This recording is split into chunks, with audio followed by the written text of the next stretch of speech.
I don't think I need a microphone. I think I'm good. So, does the title catch your attention at all? What gets your attention most? Use the microphone. Huh? Really? I would use the microphone. Really? Typically, I don't have to worry about projecting. Actually, if you do that. Now? Oh, yeah. Okay. So, what catches your attention on that title?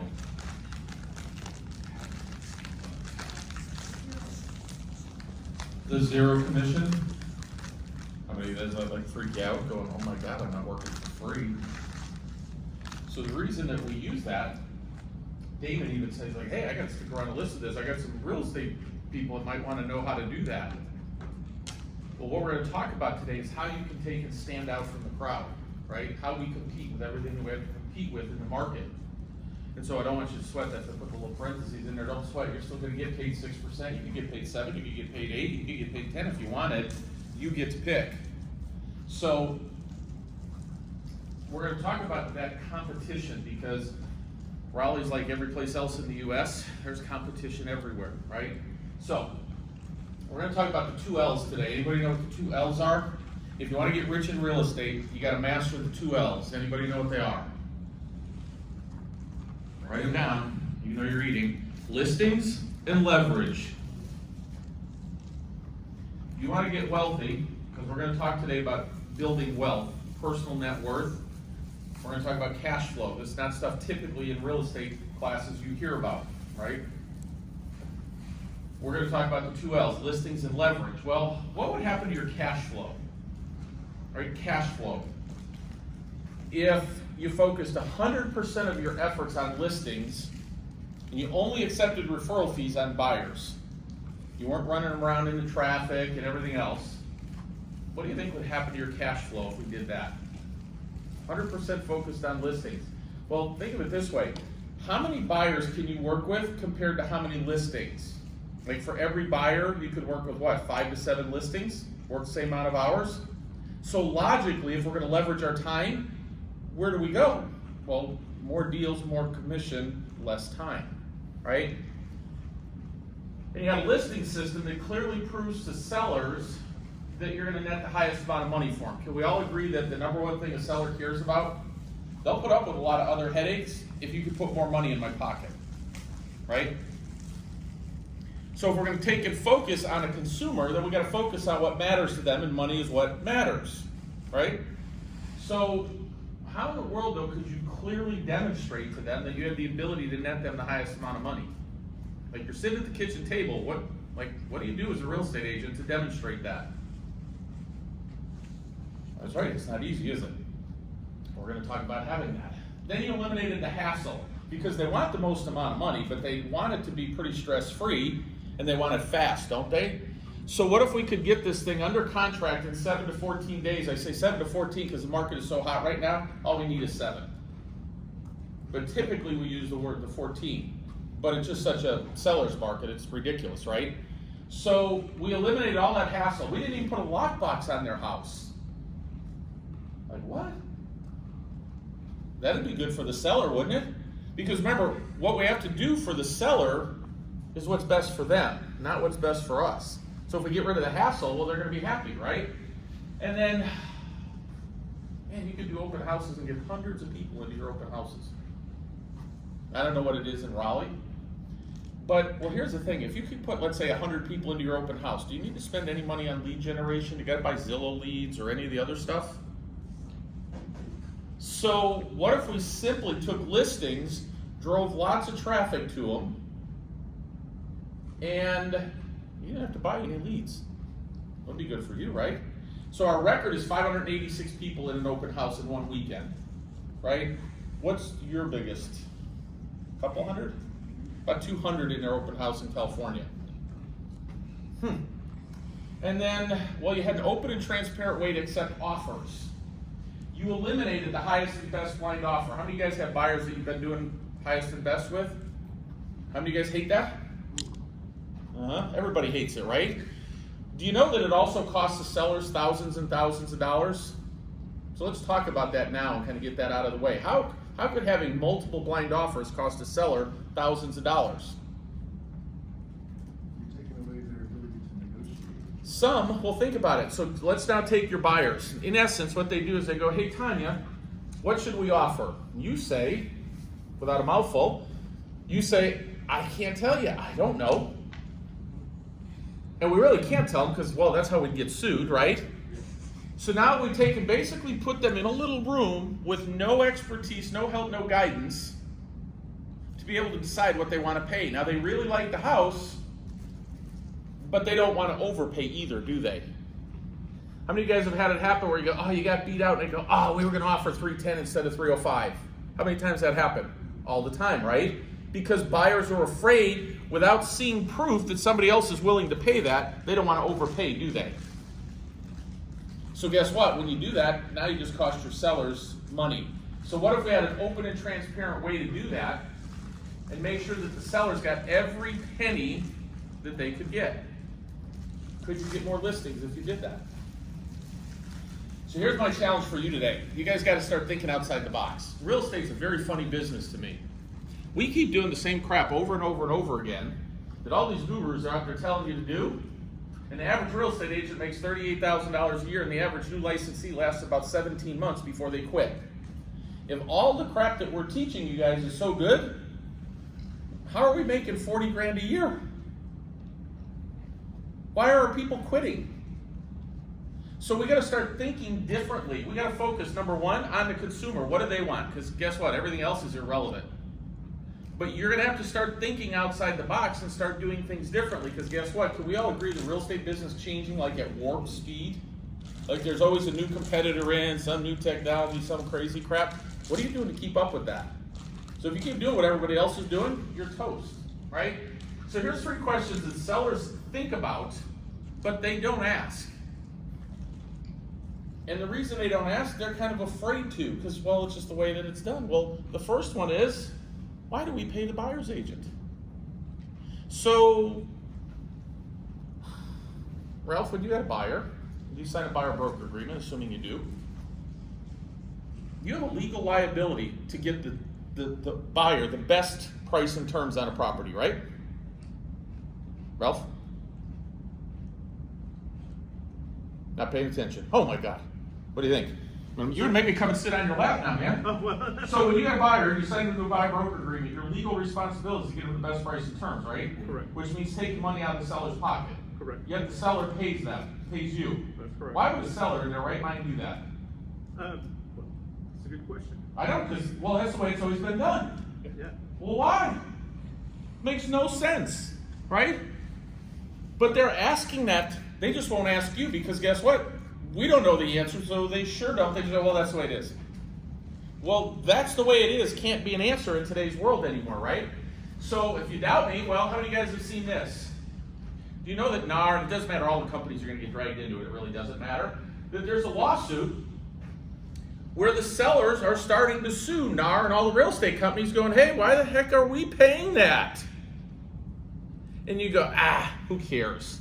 Well, it's only about 2 weeks ago now, we had a federal judge in Chicago dismiss the motion or to rule in favor of the sellers to dismiss that motion that NAR filed. And in her comments, I couldn't fit it all on here, she goes, they have a valid claim and y'all better figure it out because they're going to win. She didn't say they're going to win. She goes, you guys have a problem. Whoa.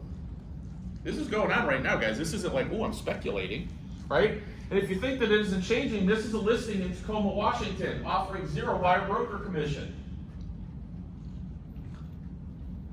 Remember I told you, better get outside the box because this stuff's going on right now. What are you going to do about it? Because it's here. I don't know if we'll win that lawsuit or not, but I know one thing is that it gets out, we lose no matter what we do, because then the sellers are going, hey, that's right, why the hell are we paying the buyer's agent? That's stupid. Either way, we lose. The question is, what are you doing right now to position your business to take advantage of that? So, why do we pay the buyer's agent? Well, the next one, why are you forcing me to set the price of my home up front? Huh? So, I don't know, what's the average price here? 3? Math is easy on 3, so let's do 3. 3, yeah, 3 is easier. So, the minute you set the price at $300, Put it in MLS, FSBO, doesn't matter. Can we agree you're going to get a little bit more, a little bit less? Right? Right now it's a little bit more because it's a seller's market, right?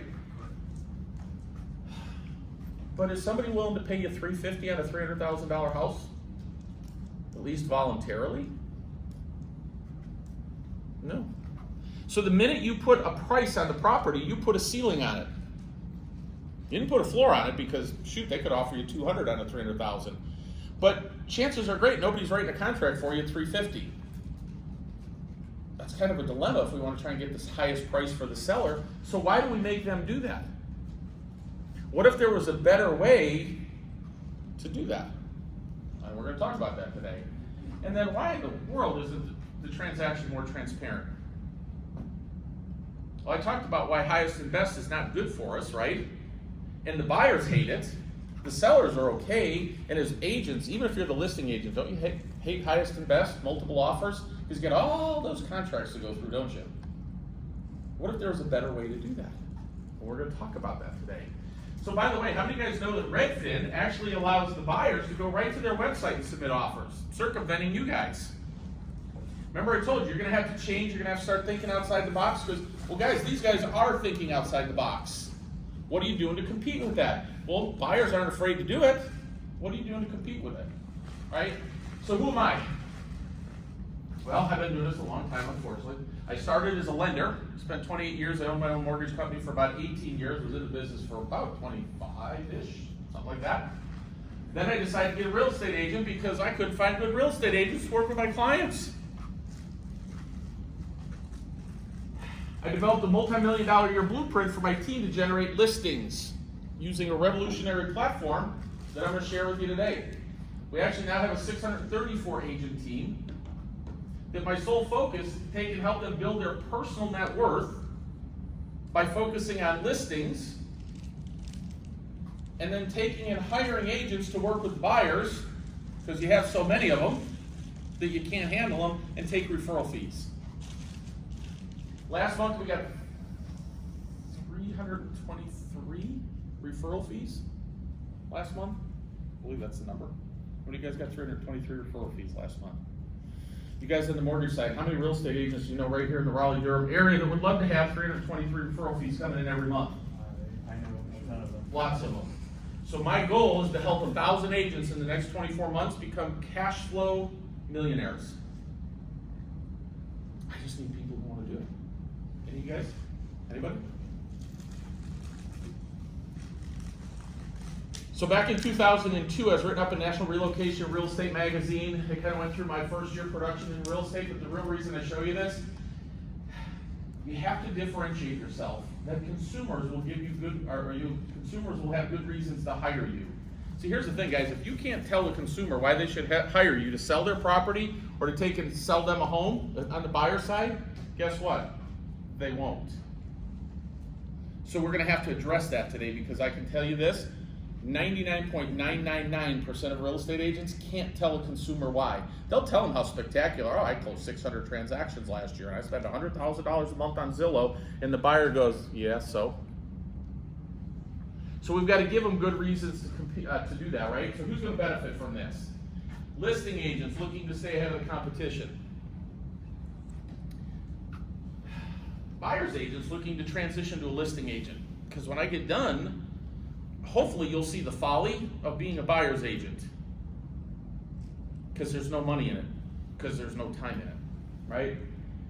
Implementers, guess what? I'm going to show you how to do it today, but you're going to have to do what to get it? So I was reading this book on the airplane yesterday. It's called The Slight Edge. It's a real simple book. Guy goes, hey, I can tell you everything you need to do to become wealthy. I can tell you exactly how to do it, build a business, start a business, do it all. I can tell you that in like 2 hours. Here's the problem. Most of you won't do it. It's the implementation where it breaks down. So we're going to talk about that. Agents willing to work to build their business. Gosh, why put that word work in green? Because it requires work and effort. And then finally, team leaders or agents looking to leverage listings to build a team or their own brokerage. That's who's going to win from this. What this isn't, guys, this isn't some golden ticket that you're going to roll out of bed, throw up a couple of tweets, and you're going to make $1 million a year. If only. This is going to be about work, effort, trial, sacrifice, practice, etc. Okay? So do me a favor, turn off those phones. I promise you, you'll make more money listening to what I have to tell you today than whatever that phone call is, I promise. So, here's the question. Which one do you want? You want a Facebook lead, a Zillow lead, or a seller who's raised their hand and said, I want to sell? Which one do you want? Everybody wants 3, right? Nobody's ever said 1 or 2. So here's the question. If that's the case, that's the number 1 lead source you'd like to have, why do we spend time and money on 1 and 2? Kind of defeats the purpose, doesn't it? Now, where would we find such sellers like this, raising their hand here in Raleigh, Durham, and Fayetteville, and whatever? Where would we find such people like that? This is the interactive part. You guys don't have FSBOs here? You don't have expireds, cancels, investors, probate, divorce? You don't have any of those people here? They're here everywhere. You're just not training yourself to find them. Now when you find them, well, what is it that you're going to say to them, right?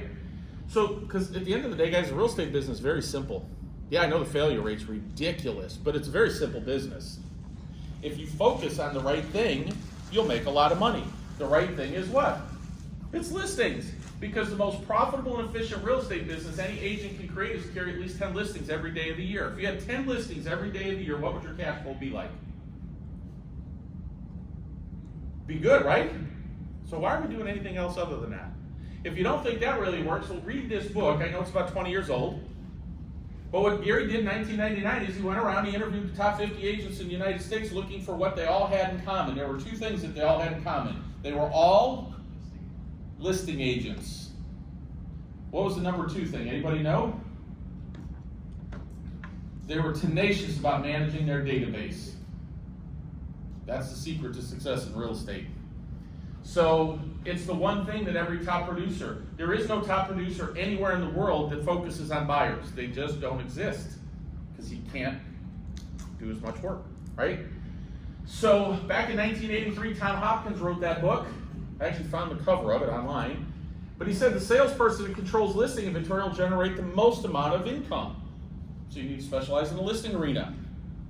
Why do we have to reinvent the wheel? Why does every shiny object that comes along trying to promise you buyer leads, and you're throwing money after that, when if we just focused on listings and you got good at it, what would it do? Right? So here's the $1 million question. I refer to it as the unique selling proposition. I got that word from Dan Kennedy. I did not create this on my own. You might have heard it as the elevator speech. Here's the question. You can take a picture of that one because you're going to need to answer it. What benefits do you, not the company, do you? Because the minute you start branding yourself to a company, EXP included, that means you're a prisoner to that company. What do you do for prospective sellers that absolutely, without hesitation, compels them to list with you instead of a mega team, a discount broker, HomeLight, Zillow, Opendoor, OfferPad, or even that proverbial family member who's going to sell the house for free? What do you do? Give me that answer. Value. Pardon? Offer value. Okay, so what kind of value do you offer? Different alternatives that other people don't offer. See, it's not an easy question, is it? That's why you got to work at it. Same thing on the buyer side. Why would I buy with you? You got to be able to answer those questions. So here's going to be my challenge for you guys today is you're going to have to be able to answer that question. I'm going to show you how we do it, then you got to decide what you do. So that's like the whole USP of, well, we can sell your home for top dollar. Get you the most amount of money guaranteed. I can guarantee you can get the maximum amount of money out of your house. I can guarantee that. I can't tell you what the number is, but I can guarantee you that. I can get it done for you in 7 to 14 days, and well, I set it up so you don't pay any commission. If you were to talk to a FSBO today, an investor today, something like any of those people, do you think that would get their attention? Got your attention, didn't it? How do you do it though? Oh, that's the hard part. So, let's get this one out of the way. 0 commission. We're not doing it for free, are we? Who really pays commission in a real estate transaction? Who does? Fire. Sellers, buyers, we got both, some of both. It's actually the buyer, isn't it? Right? They just do it in the form of a higher price. Tell me if this is what it sounds like in your listing presentation. Hey Tanya, what were you thinking about selling the house for tonight? Well, about $300,000. Great, how'd you come up with that? Well, I wanted my friends at Zillow and seen all that. My neighbor, even though he's got pink bathrooms, he sold his for $305, so I know I gotta get $300. But I figured with commissions and closing costs, I needed at least $275 to get where I'm going. So I figured if I did that and I took out the commissions, well, there's a little bit of wiggle room in there. Is that pretty much your conversation in somebody's house? Some variation of it? They know the math. So they raise the price to cover the commission, right? Not hard. We just have to be honest about it. Then I was actually really surprised that last year's 2019 profile of home buyers and sellers, this one kind of surprised me. Generally, real estate agents were compensated through the seller at 55%. 21% were compensated by the buyers only, and so 24%, the remainder of the two, were compensated between both buyer and seller. Yet if I would have asked you a question when we first started and said, how many of you guys agree that the seller's paying the commissions, everybody would raise their hand, wouldn't you? Yeah. But in fact, that's not the case. So remember I told you we got to get outside the box? We're already outside the box as an industry. We're just not thinking of this stuff. You think that would be a good little guide for you to own? So you could go through and pull out all kinds of cool stuff like that for listing presentations? It's only like $20 a year. About 180 pages, so you gotta read through it. But only 55% of the time is the seller paying it anyway. So who really decides the value of a house? So this is a page from our listing presentation. Is it you, the seller? Does the seller determine market value? Is it me, my CMA? Is it the appraiser? The appraiser only says, hey, this is how much money the lender's gonna lend. Who really determines the value of a house? The buyer. Boy, if you doubt me, boy, is now not the perfect time to show you how buyers are setting market value, right? 8, 10, 12, 15 different offers on properties. And they're paying more than ask price, right?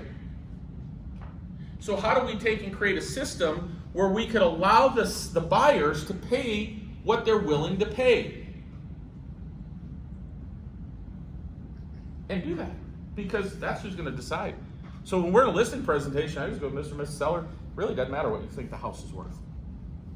Don't be offended by that, because here's the good news. It doesn't matter what I think the house is worth.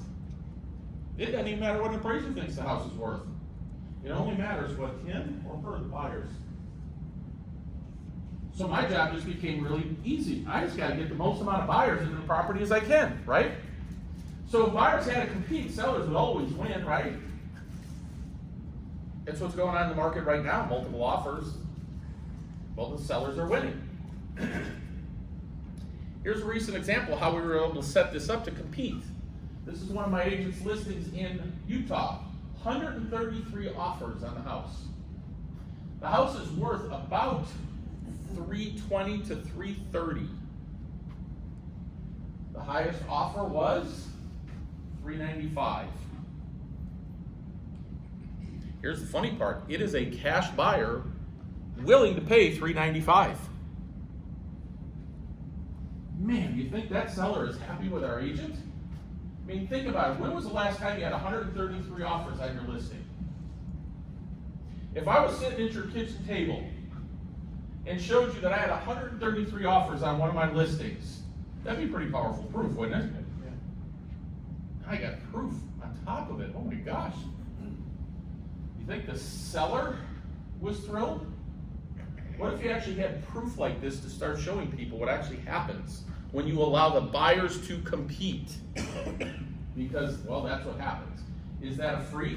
I'm going to show you another one. It probably is. I mean, I'll give you full disclosure.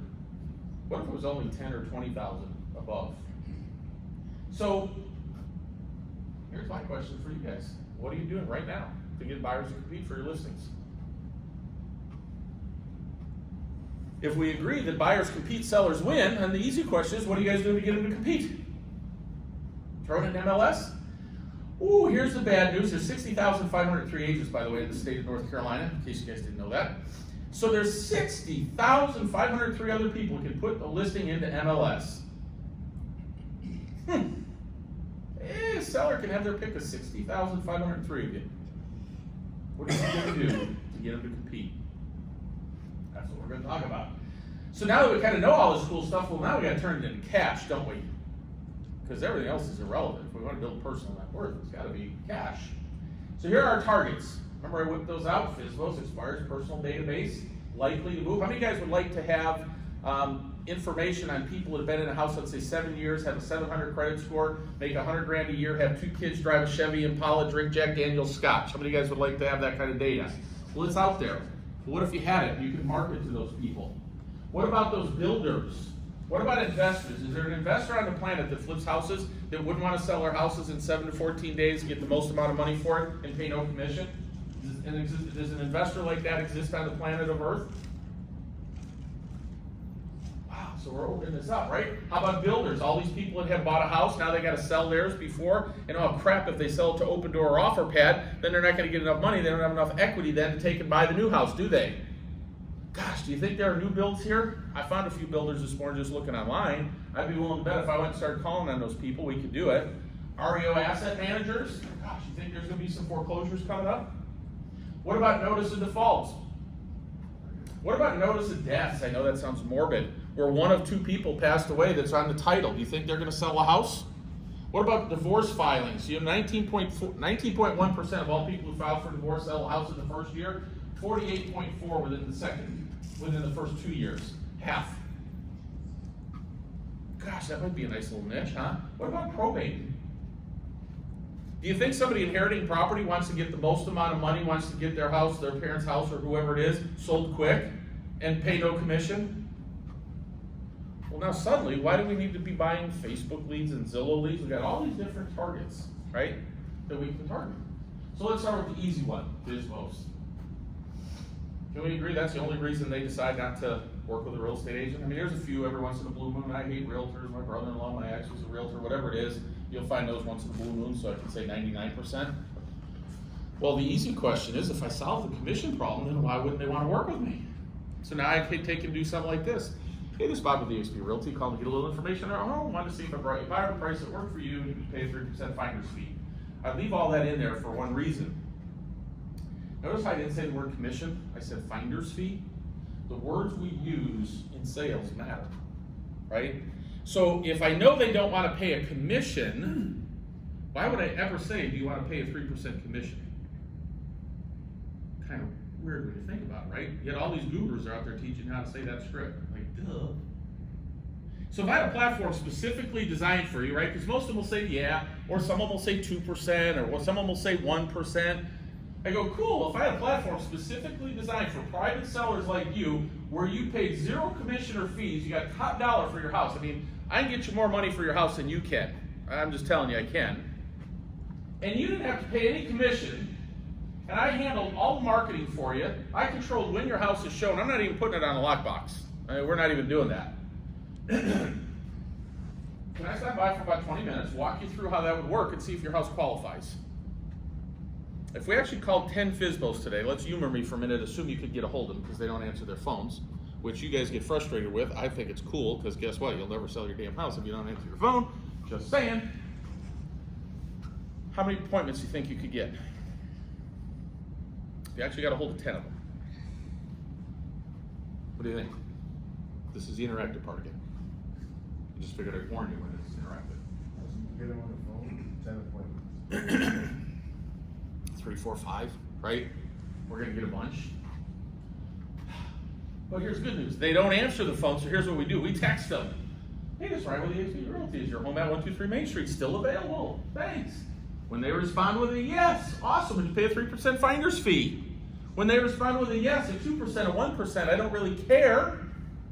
When they respond with a yes, hey, awesome and thanks. We have a platform where you can sell your home in 7 to 14 days for more money than you can on your own, pay 0 commission. In order to find out if your property qualifies for the platform, we just need to do a quick review by phone. Which of those times works better for you? You go, no, that's crazy. That can't work. Well, Norm took 9 listings in 8 days using this exact strategy. He actually went and hired somebody who was sitting in real estate classes, getting their real estate license to actually do that because he got so overwhelmed with the property or the number of listings that he was taking, and now he's added that guy to his team. Curtis did exactly the same thing, 7 listings in 23 days using that exact tech strategy. Kristen took her first listing before she even could deliver what she promised, right? You guys all know Christine, right? Or at least you guys know Christine. Chippewa. 2 FSBO listings, 1.1 million listings in a day, 2 hours of training. Now she's in Southern California, 550,000 average purchase price. It's a little easier. This is one of my guys in San Diego. This is what his calendar looks like every Saturday. Every Saturday. Larry, 2.5 months, 19 listings, 41 buyer broker agreements signed. What's that cash flow look like? Because we're different, right? Would that change your life? See, cash flow changes life. If money wasn't an issue, what kind of life would you have? A little bit of work, but that would change your life, wouldn't it? So how do we do that? Well, you got to realize, guys, sellers have options, right? They can sell on their own. They can be a FSBO. They can hire a traditional agent. They can hire a mega agent, right? Y'all have them here. I haven't seen any of the billboards, haven't heard the radio today, but I promise here in Raleigh, Durham, there are agents that have billboards on the freeways and the streets, right? And they tell you how wonderful they are, and they got radio ads, and they got TV ads, right? And they do business, right? And I bet you're afraid of them, right? Well, seller has choices. And then I looked up discount agents, discount real estate agents in Raleigh, Durham, 11.7 million search results delivered. So I looked that up this morning. So the seller has options. What options are you giving, right? So we got all of our good friends, you know, Redfin, Help You Sell, Rex, Homie. I don't know which ones are here. I know Clever's here. I've seen that one. You got all kinds of, you got 11.7 million search results for discount real estate agents here in Raleigh, Durham. You got our good friends at HomeLight going, hey, we can help you with this stuff, right? So you got all these discounters. This is Wichita, Kansas. This is my daughter's license there, so a couple 100,000 people in Wichita. Look at that, 2.17 million results for discount realtors in Wichita, Kansas. Because I get that one all the time. It's like, oh, I'm not in a big city like Phoenix like you. We don't have all those people. No, we don't. You're right here, 11.7 million search results returned this morning for that term.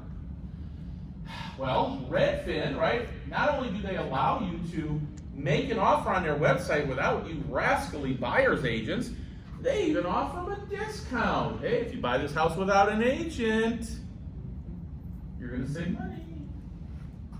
And they have listed at that, right? So this is what their process looks like. Do you think anybody's really going to come along and offer them $573,200? No. Well, but here's the downside. Well, they don't even allow escalation clauses in there. So guess what that is? It's a highest and best blind offer. You don't even know if somebody submitted an offer on that property. Sucks for the buyer, doesn't it? Leaving money on the table for the seller. Yet the seller says, hey, I'm going to make more money because Redfin only charges me a 1% listing commission, or 1 or 1.5, whatever it is in this market. Our job is to educate the seller because that ain't how it works, right? Well, and then they also have the iBuyers. And same thing, I didn't look at, it looks like Open Doors here, right? OfferPad, Zillow, so they're all here, okay. So they weren't buying pay-per-click ads, so that's a good thing. So they have iBuyers. And you go, well, iBuyers, God, they're just stealing their equity, taking 20% of their equity, no sweat, they're not competition. What fool would do that? Well, just so you know, there are lots and lots of fools out there giving away their equity, right? So we got all these guys, and we buy ugly houses here. I did see OfferPad, I did see Zillow and Open Door. So they're all here. Well, guess what, guys? Well, this is Wichita, Kansas again. Those are some pretty neat little websites there for cash buyers, right? There were 31.7 million search results returned for, I want to sell my Raleigh Durham home for cash.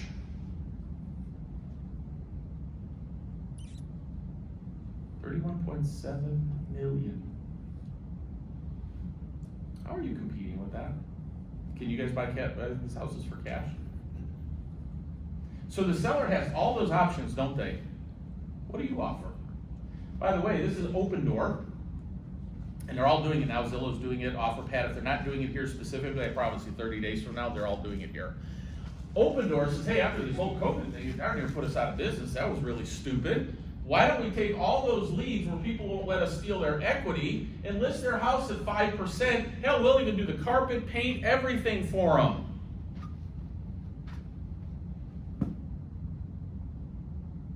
Whoa!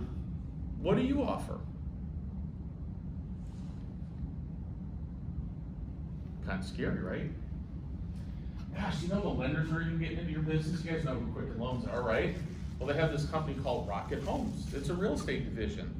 So here, now as long as I have lenders here, they can quantify this for me. So they have this really cool stuff here in the mortgage business called trigger leads, don't they?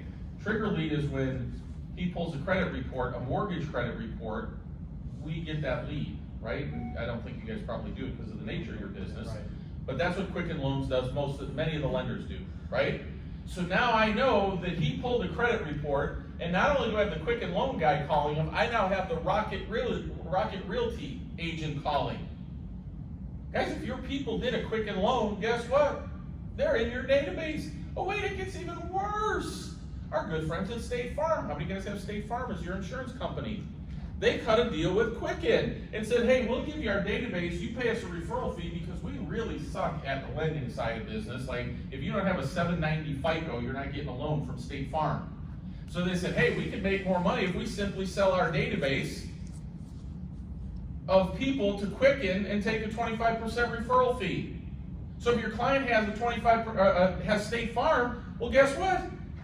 You got Quicken Loans and Quicken Realty in your database. So remember I said if you read the book, The Millionaire Real Estate Agent, there were two things that they had in common. They were listing agents and they had a... So Database. if you ain't handling your database, these guys will. So why would I tell you all this? How many guys like a little scared now? A little depressed? The reason I tell you that, guys, is because people don't like change. It's just the way it is. If I tell you you got to change, you're going to, oh, here's the good news, the bad news. You're going to like being irrelevant a lot less. So, in my opinion, you got to change before you're forced to. Because it's here, right? All that stuff is going on right now, right? This isn't like, hey, 5 years from now, this is what could be happening. No, this is here right now, right? Just read this one from Inman last week, cracked me up. Agents who don't embrace change will go the way of the dodo. For these guys like under 40 probably don't even know what the word dodo is. It's dodo birds, it's like for old people, which is kind of why they used it. Because if you don't embrace change, it's happening, guys. See, old habits die hard. Can we agree, at least in my opinion, that if you don't start changing to deal with all this going on, to me, that's far riskier than just doing what you're doing, right? Because we're all afraid of risk. Oh, I don't like risk. Well, guess what, guys? It's riskier doing nothing, right? Einstein said, see, if you're unhappy with your current results, then continuing to do what you're doing now, thinking something's going to change, is insanity. And it is. So that's why I started with that. I want to scare the crap out of you to show you how to change it, because you're going to have to change. So what we did, we went out and created an online home offers platform designed to help agents carry at least 10 listings on their pipeline by differentiating ourselves from the competition. Right? Remember the $1 million question, what are you doing that compels? I'm going to be able to take and do something like that. Our platform is the only 100% transparent method for buyers and sellers to conduct a real estate transaction. Why is transparency so important? Makes it fair across the board for everybody. It's fair across the board. Well, it helps with liability on top of it too, right? But when you see all these surveys that NAR does, one of the things that consumers hate is that they don't understand it, they don't know how we get paid, and it's so confusing. So what if we take the high road and say, guys, you know what? We're going to make this totally visible. We're going to show you how it works. We're going to show you every penny that happens, where it comes from, and how it affects how much you walk away from the closing table with. What if we took the high road instead of like hiding? Right? I always get agents say, oh no, I don't want to tell them how much I make. Oh my God. Well, they're going to see it on the closing statement. This ain't a secret. You'd rather wait then and blow it, why don't we just teach them how we get paid? So here's a question for you. Why is it we get paid 6%, 7%? Why do we get paid that money in real estate? Where'd that come from? Why? Can't make it up, and we all agreed, different companies, to work together and say, hey, we're only offering 6%, right? Clearly that didn't work anyway, but if we did that, well, we'd be a monopoly, right? So where'd it come from? Why do we get paid that money? It's always been done. It's the way it's always been done. Here's the scary part, guys. You guys don't even realize why we get paid what we get paid. So when somebody signs a listing agreement and they put their signature to it, or a buyer-broker agreement, what did they just do? They transferred the liability, so there's another L word. They transferred the liability from them to you. We get paid what we get paid because we absorb the liability. Michelle's doing a deal right now, wrote a contract, went through all the inspections, everything. The seller's just kind of playing games on the roof. Nope, you can't do a roof inspection. If she doesn't do her things the right way, who's going to be liable? If they closed on that house and found out they had to do a $30,000 roof repair, who'd be liable? She'd be paying for it. We get paid what we get paid because of liability. You just need to understand that. So if we're open and transparent, we just took and totally got rid of the liability, right? So that's what we did. Then what we do is we leverage these listings to get hundreds of buyers into our open houses and get them pre-approved on the spot. Not pre-qualified, pre-approved. Like, you guys would love to sit in some of these open houses and have 100 people walk in and have them pre-approved, wouldn't you? Yeah. And so at the end of the day, we don't play around with pre-qualified buyers. We only play around with pre-approved. We don't let them submit an offer on the property unless they're pre-approved. Why? Bastardizes the process, doesn't it? All the neighbors can come in and jack up the price thinking that they're going to do that. B, the real reason we do it, you want the dirty little secret why we really do it? It's just between us. Because then when we're done, we have a whole bunch of pre-approved people for your buyer's agents to go out and show homes. And we know they can buy a house. And we'll let all those other agents mess around with the people who won't get pre-qualified to go out and buy a house. Right? So, this is one of our open houses, about an hour outside of Cleveland. 43 people through in one day. Hour outside of Cleveland, a little farm town. What do you guys would love to have 43 people into just your everyday open house? Here's one of our agents in Albuquerque, 187 people through his first open house. One of them, I'll save all the other stuff, one of them was a flipper who sold 19 houses last year and hired regular good old-fashioned real estate agents last year to do it. So far this year, they've flipped 13 properties. 4 listings on his first week. Oscar, 5 listings, 85 buyers in his first open house. He had to go hire 3 agents within 10 days to sit the open houses. Then he did this, and this is during COVID, guys. He took 42 listings in 5 months, took 3 this week, 5 in the next 2 to 3 weeks. And I went through and said, hey, how many of those have you closed using the online offers? He said 19 of the 42. Guy's average purchase price, $500,000 in his market, 19 times whatever that number is how much? A lot. They're here. Their first sets of open houses, over 600 buyers through. And the funny part is now we apologize when we only have 200 people into an open house. Well, it wasn't a very good one, right? This is one of our guys, Joseph, in Southern California. The house started at $499,000. We ended up at $582,000. The seller was thrilled. It's $560,000. He had 22 offers on it. Here's how we build wealth with listing, guys. So, he had 19 pre-approved buyers that did not have an agent. 6 who needed to sell their home, or they were neighbors that want to sell their home. Well, when they sell their home, they have to do what? Buy another. So we had another 12 possible transactions there, 12 potential sides, right? There's 31 total transactions available. That's why it cracks me up when I hear agents go, oh, I hate when the neighbors come in. It's like, seriously? 31 transactions. Well, if his average sales price is $550,000, and all he does is he converts 15 of the 31, half of them. And Joseph's a pretty good converter, right, Ron? Right, Sherry? He's good. If you guys have been on our training classes, you know he's good. Well, guys, that would be $247,500 from one listing. See, when I ask real estate agents, hey, how much did you make on that listing? They'll tell me, whatever, $9,000, $10,000. No, you're thinking about it wrong. How many shots? Joseph had 31 bites at the apple in this open house. If he closes 20, it's $330,000. If he closes 25, it's $412. If he closes 30 of the 31, it's $495,000. Now, I don't think he'll close 30. He's good, but I don't think he's that good. Guys, what if he did 20? Let's say you want to make $3 million a year.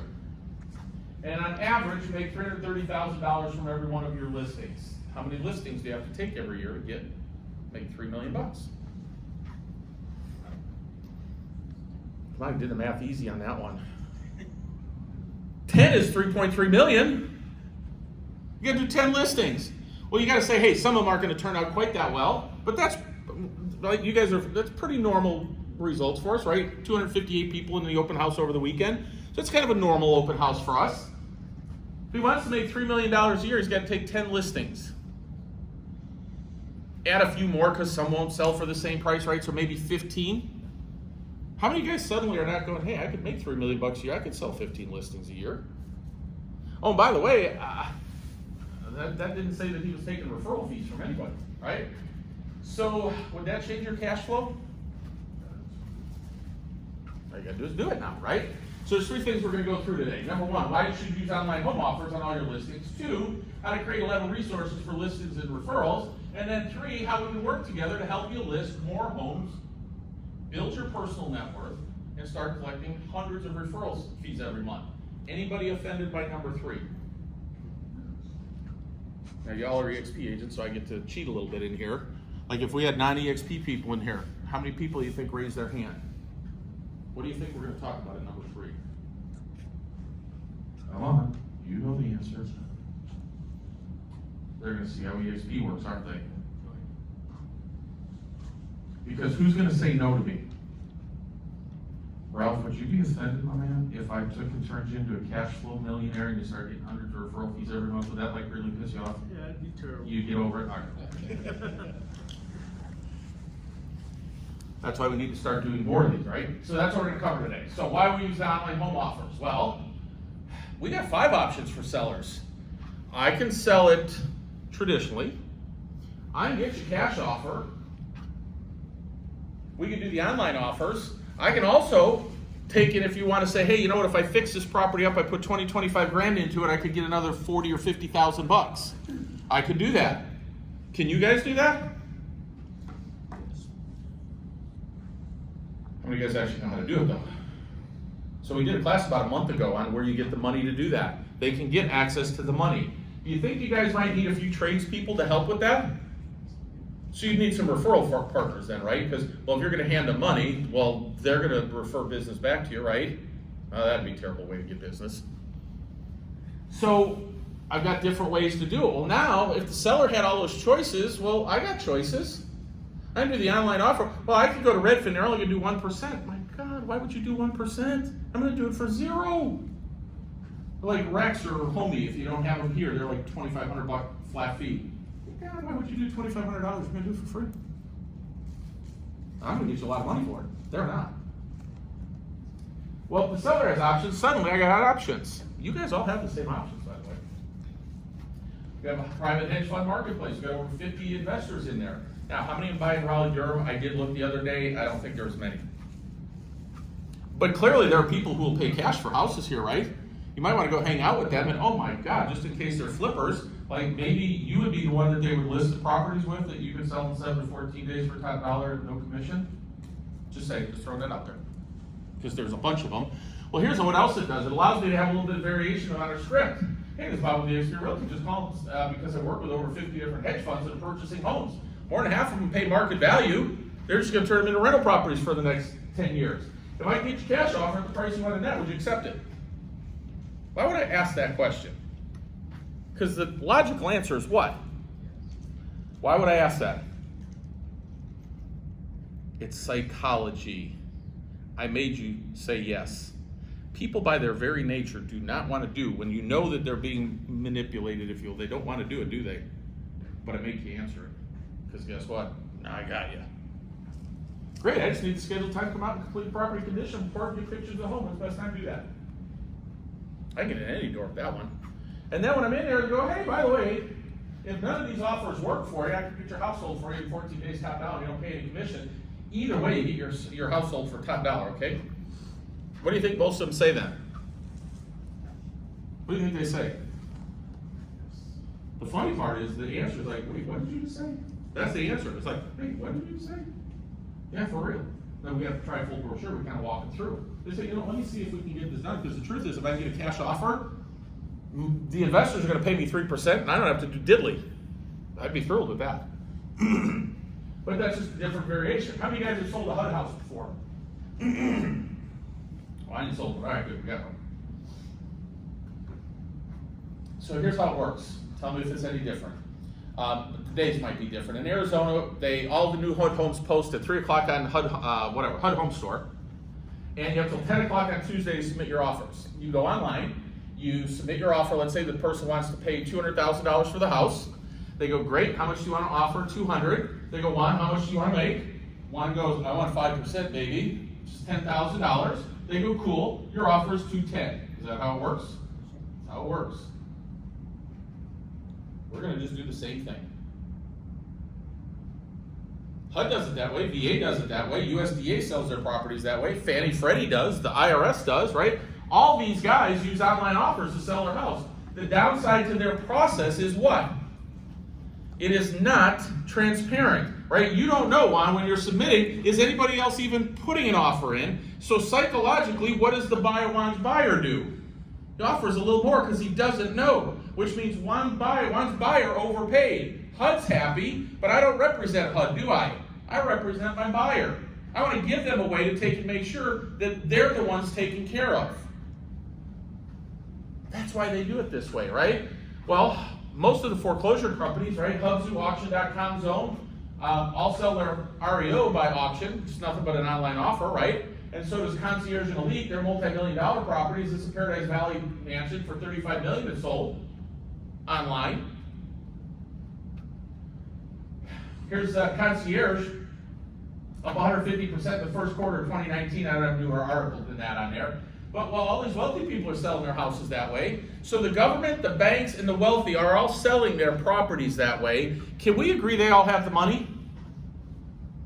And if they all have the money, they're not stupid, and they're selling their properties that way because they get the most amount of money. Where does that leave your consumer, your clients? Out in the cold, right? Well, not anymore. Even, Forbes is saying, hey, 4 reasons to sell your home at an auction. Selling a home at an auction. Here's some stats that 11% of the time homes that were sold by auction online like that sold for 11% more than what they expired at. Right? NAR's even telling you, hey, you guys should do this. We can't tell you how the hell to do it, but you should do it. Boy, I'm glad we're paying that dues. Well, why does this work so well? Well, because it utilizes science of pricing. So this slide has been in my listing presentation, I'm not kidding you, 25 years. 60% of the people, if you price the house at market value, you're going to come and look at it. If you price it 10% above, it's going to drop to 30. If you price it 15% above, only 10% of the buyers are going to come and look at it. On the flip side, if you drop it 10% below market value, 75% will come and look at it. 15% below, 90% will come and look at it. We also agree, most powerful negotiating strategy in the world is a deadline. I'm trying to remember the name of the book. The author is Chris Voss. He's the leading hostage terrorist negotiator in the world. He said the number one thing that they hate, that scare the crap out of them, is a deadline. So guess what? Well, with online offers, we can set a deadline, right? And we can drive traffic to it. So here's why we do it. Well, number one, it's a very simple marketing and showing process. It's only on the market for 14 days. We're only going to do an open house on Saturday and Sunday. We're not even putting a lockbox on the house. That's pretty easy for the seller, right? Buyer pays their own agent's compensation or all the compensation. Here's the cool part. We have complete flexibility on what we want to do with compensation. Seller goes, hey guys, I'm good paying you 3%, no sweat, right? My FSBO? Cool, why don't we take and do it this way? And I'll have the buyer's agent, if I don't find a buyer for it, another agent comes along, I'll just have them pay their own agent. Would that work? Well, that's an easy conversation, right? The offer deadline creates the urgency, doesn't it? Typical time frame is 14 days. We're doing 7 now because the market's just so ridiculously hot. You set the showing, the terms and date, or the times and dates, so that you're controlling when people come in. The only thing we do an open house the weekend before the deadline. That's it. 10 to 4, 11 to 4. That's it. Other than that, we don't open it up to other agents. What do you think that does to other agents? Use the scarcity principle. Scarcity principle, but, well, agents being agents are what? Assholes about it. Pardon my French. Why would I want to take and irritate another agent? So we got, where everybody's at EXP, right? See, everybody else at EXP is trying to figure out how to go out and have agents, to go out and talk to agents. How do I come and talk to Anastasia? How do I come and talk to you? I haven't come to me. Here's the cool part, they just don't know it, and I'm interviewing them. You call me up and act like an ass, I'm from the south side of Chicago, and you may be able to tell I don't work real well with that kind of attitude. Would I ever want to recruit them? Tanya comes and goes, dude, this is like killer. Like, how the hell did you come up with that, man? Look at this. Look at all these people. Oh. Do I want to talk to Tanya? And I get to pick and choose who I'm talking to. Yeah, there's methodology to this madness. The online offers lets you receive the true market value of your home. Whatever the buyers are willing to pay, that's what you're going to get. What if they don't want to pay what the seller's willing to net? I got 100 people that came into your house and nobody's willing to pay you what you wanted. What does that tell you about the market value of your home? You are wrong. The market spoke.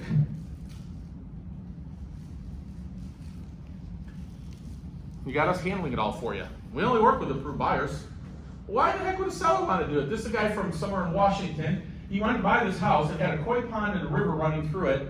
And he was one of 5 offers, but they did not open it up for highest and best. I don't know why. It's totally illogical. Listing agent clearly not acting in their seller's best interest, but they didn't. He looked it up about 6 weeks later. He was willing to pay $35,000 more than what they sold it for. He didn't get the house he wanted. The sellers lost out on money, and the agents missed out on about $1,000 in commission. So in our system, they have complete control over buying the house they want. You want it, you can get it. Period. It's that simple. It eliminates multiple blind offers because it's 100% transparent. It happens online in real time. You watch it. You're willing to pay, and you want it, you can get it. Complete price transparency. It's not secret, it's not hidden. You're watching it happen in real time. That'd be cool, right? The ability to preview the house before bidding. This isn't like an auction foreclosure or things like that where they don't get to see it. You got an open house for 2 days, come on in.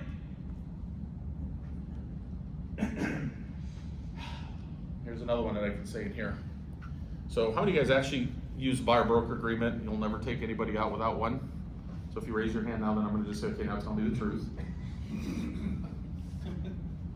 Because here's the deal, they walk into my open house, I'm going to get them. Because guess what? If I have this listed at 6%, but you don't have another agent, oh my gosh, you don't have an agent? Oh, well, I can reduce the agent compensation by 1%, so you can either save money or bid more if this is the house that you like. That'd be cool, wouldn't it? So now I've got some flexibility there. So as long as just our people here, and I guess I have the time. So when people walk into an open house, what should you say to them? This has nothing to do with this. I'm just here to start throwing nuggets out because it's all our team anyway. What do you say? Hey, what brings you out today? I had nothing else to do today. I just stumbled into this house. I don't know. Like, no, you don't say stuff like that. You're looking to pay wholesale or retail. Are you looking for a house to live in or a second home or an investment property? Don't ask yes or no. But when you get to the age-old question about the agent, right? Oh, we have an agent? That's a terrible question because they're going to genetically say what?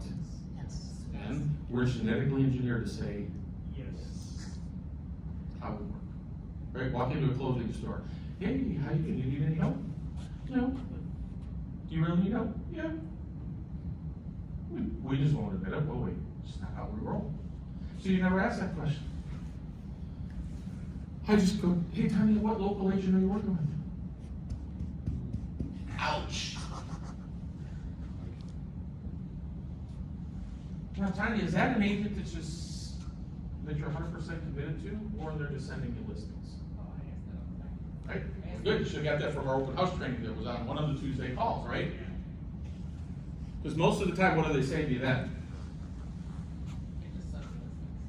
They just send you listings. And then even if they didn't, guys, like let's say they, oh yeah, I signed a contract. Oh darn, Tanya, I'm so sorry for you, girl. You know, I could reduce the compensation, but I got to pay your agent. They didn't sign any contract, let's be honest. Because now you got some flexibility to convert more people. Everything else is normal contracting closing process. So for you guys, it's cool that I have mortgage people here. Do your underwriters ever ask, how did you guys arrive at the contract price? They never ask, do they? Oh, was this a multiple highest and best offer contract, or was it? They don't ask that. Everything else is normal. The contract is what the contract is. You may have an issue at appraisal, but that's a different issue. Nobody does it, it's just normal. And then all kinds of financing is accepted. We're doing loans, it's just a different way to get to the sales price, right? If you're a buyer, which would you prefer? Blind offer, highest and best, or be able to watch it happen online and decide whether or not I want the house or not? Which one would you want as a buyer? This is the interactive The part. second one. It doesn't even count. You're the hostess, so you can't answer. What do you think, guys? What do they want? Our job is to do what? The seller and the buyers are our consumers. We have to realize it. What are we going to give them? The experience. That's what they want. Oh my God, what about a buyer's agent? One of the reasons we changed the verbiage from auction to online offers is because the agents don't get it. The consumers did, which is a frightening comment. But would a buyer's agent love it if their buyer had the ability to purchase their listing no matter how many other buyers wanted it? I mean, Tanya, at some point you're driving those people around in 4, 5, 6, 8, 10 offers, right? At some point you're going, please God, let this go through, aren't you? Then you roll up to this and go, whoo-hoo! And they go, wow, we love this place. They can get it if they want it. You eliminated the highest and best offer so that, well, the seller makes more money and the buyers hate it. And the buyer's agent hates it, right? As buyer's agents, don't we hate multiple blind offers? So now working with me, you don't even have to mess with that stuff. Woo! Here's a big one. You didn't even have to write a contract to submit your offer. My son, every time he's got to write one, he's got this buyer, and I think he's written like 8, 10, 12 offers for her, and he on it every time, right? So it's not just the way it works. Like, why don't they just use this? It's like, well, we have a recruiter again, that's all. So anyway, you didn't have to write a contract, right? You saved them from writing contracts, from writing them time after time. See, we don't write a contract till the sales price is determined online. Easier for the agents, right? Much easier. They can stop driving their buyers around looking for a needle in a haystack right now, which means they can close more deals because they're not smart enough to focus on listings. The buyer's agents would love it. If we give the buyer's agent a good experience, do you think we might be able to talk to a few more that might want to be able to utilize that experience? And the ones who moan, groan, and bitch about it, do we want to talk to? They're on a job interview, and the funny part, they don't even know. It's the only way, guys. It's the only way you know to do it, and it's 100% transparent. Buyer, seller, agents win. Everybody wins, right? How's that no commission thing work? That's where everybody freaks out. Well, it's pretty simple.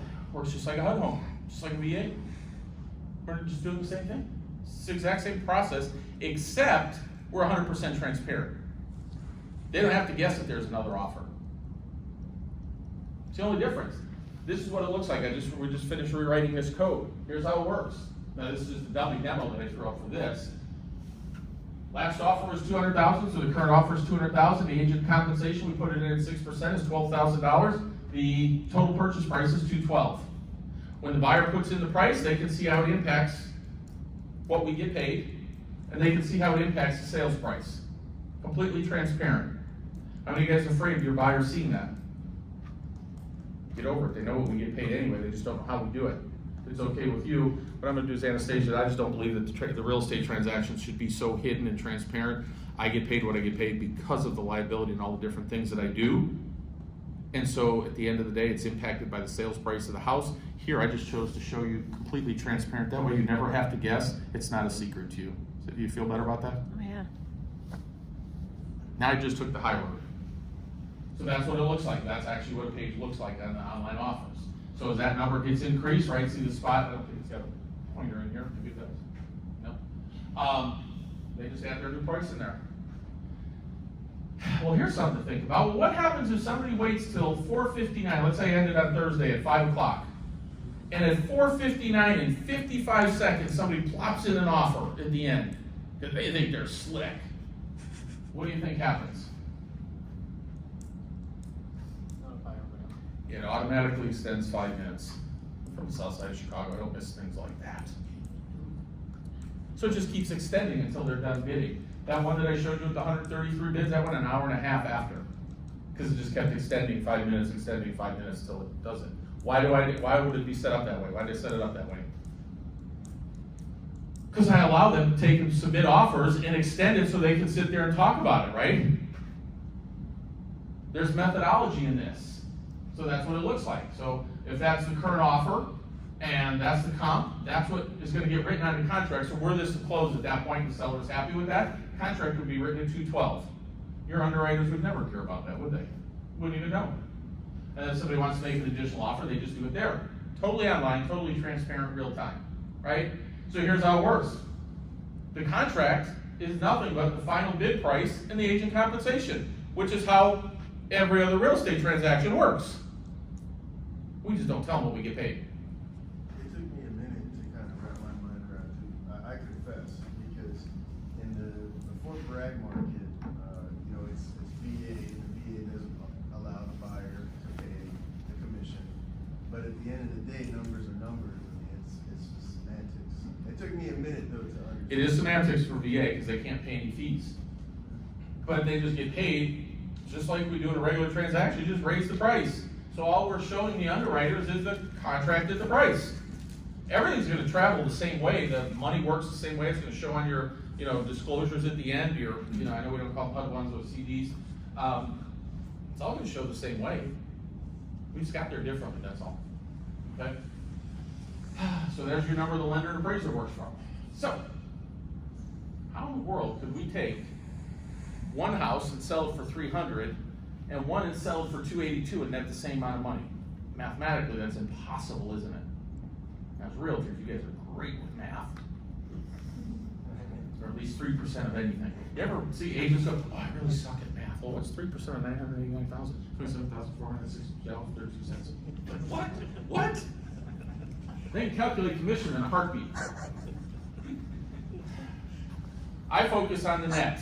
Do you really care what your house would sell for? Let's assume I was selling. You care what I sell, it's how much you put in your pocket. So that anybody cares about, right? So why screw around? Why don't we just start there? What do you guys need to net to go where you're going and do what you want to do, right? Because they might want to pay off credit card debts, they might want to do whatever that number is, that's the number we work from. Cool, so anything we get you above, whatever, 275, you're gonna be thrilled. Start there, right? So how does that work? Let's look at the math. Here's where it gets confusing. Let's look at a traditional listing. We kind of talked about this, right? They want to sell the house for 300, the commission's 18, 1% closing cost, selling that's 279.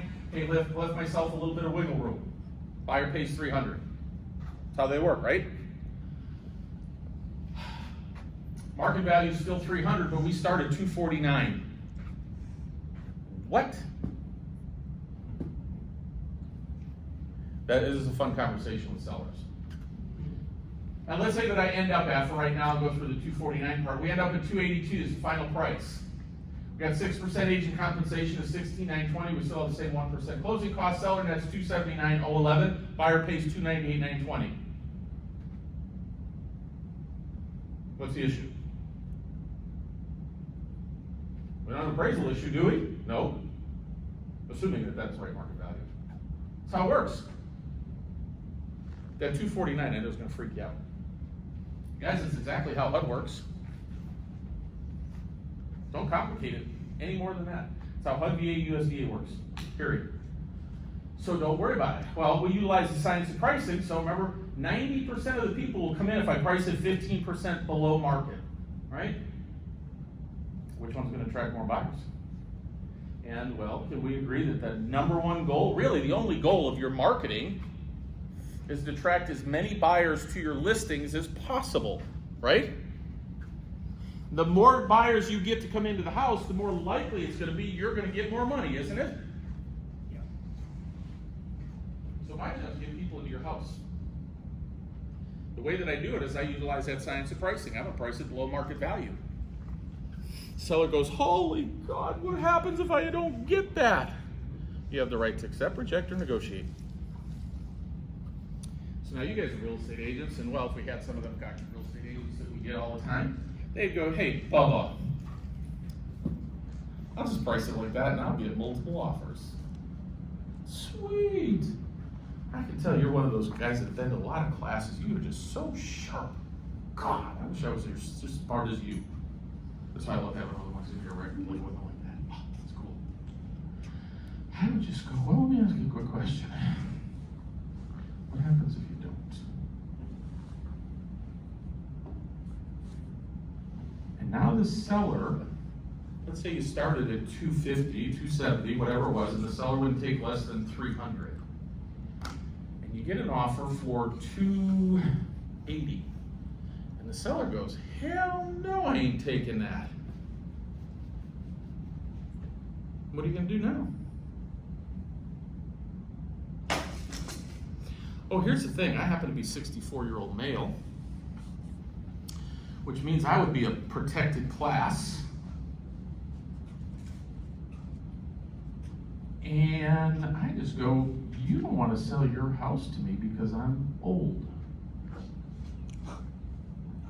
I haven't driven by any of these signs that I know are on the freeways here with those lawyers that look like they're ready to eat their young. Have you been wronged? Call my office. How many lawsuits, Francis, would it take for you to never sell real estate again and lose everything that you ever had? Just one. Just one. Okay. Hey Bob, isn't that part of the liability now? It is part of the liability. So you gotta be smart in what you do. So at the end of the day, it's only gonna take one. I agree with you. In this kind of market, likely it's gonna happen. What if it doesn't? How many does it take? And all it takes is one.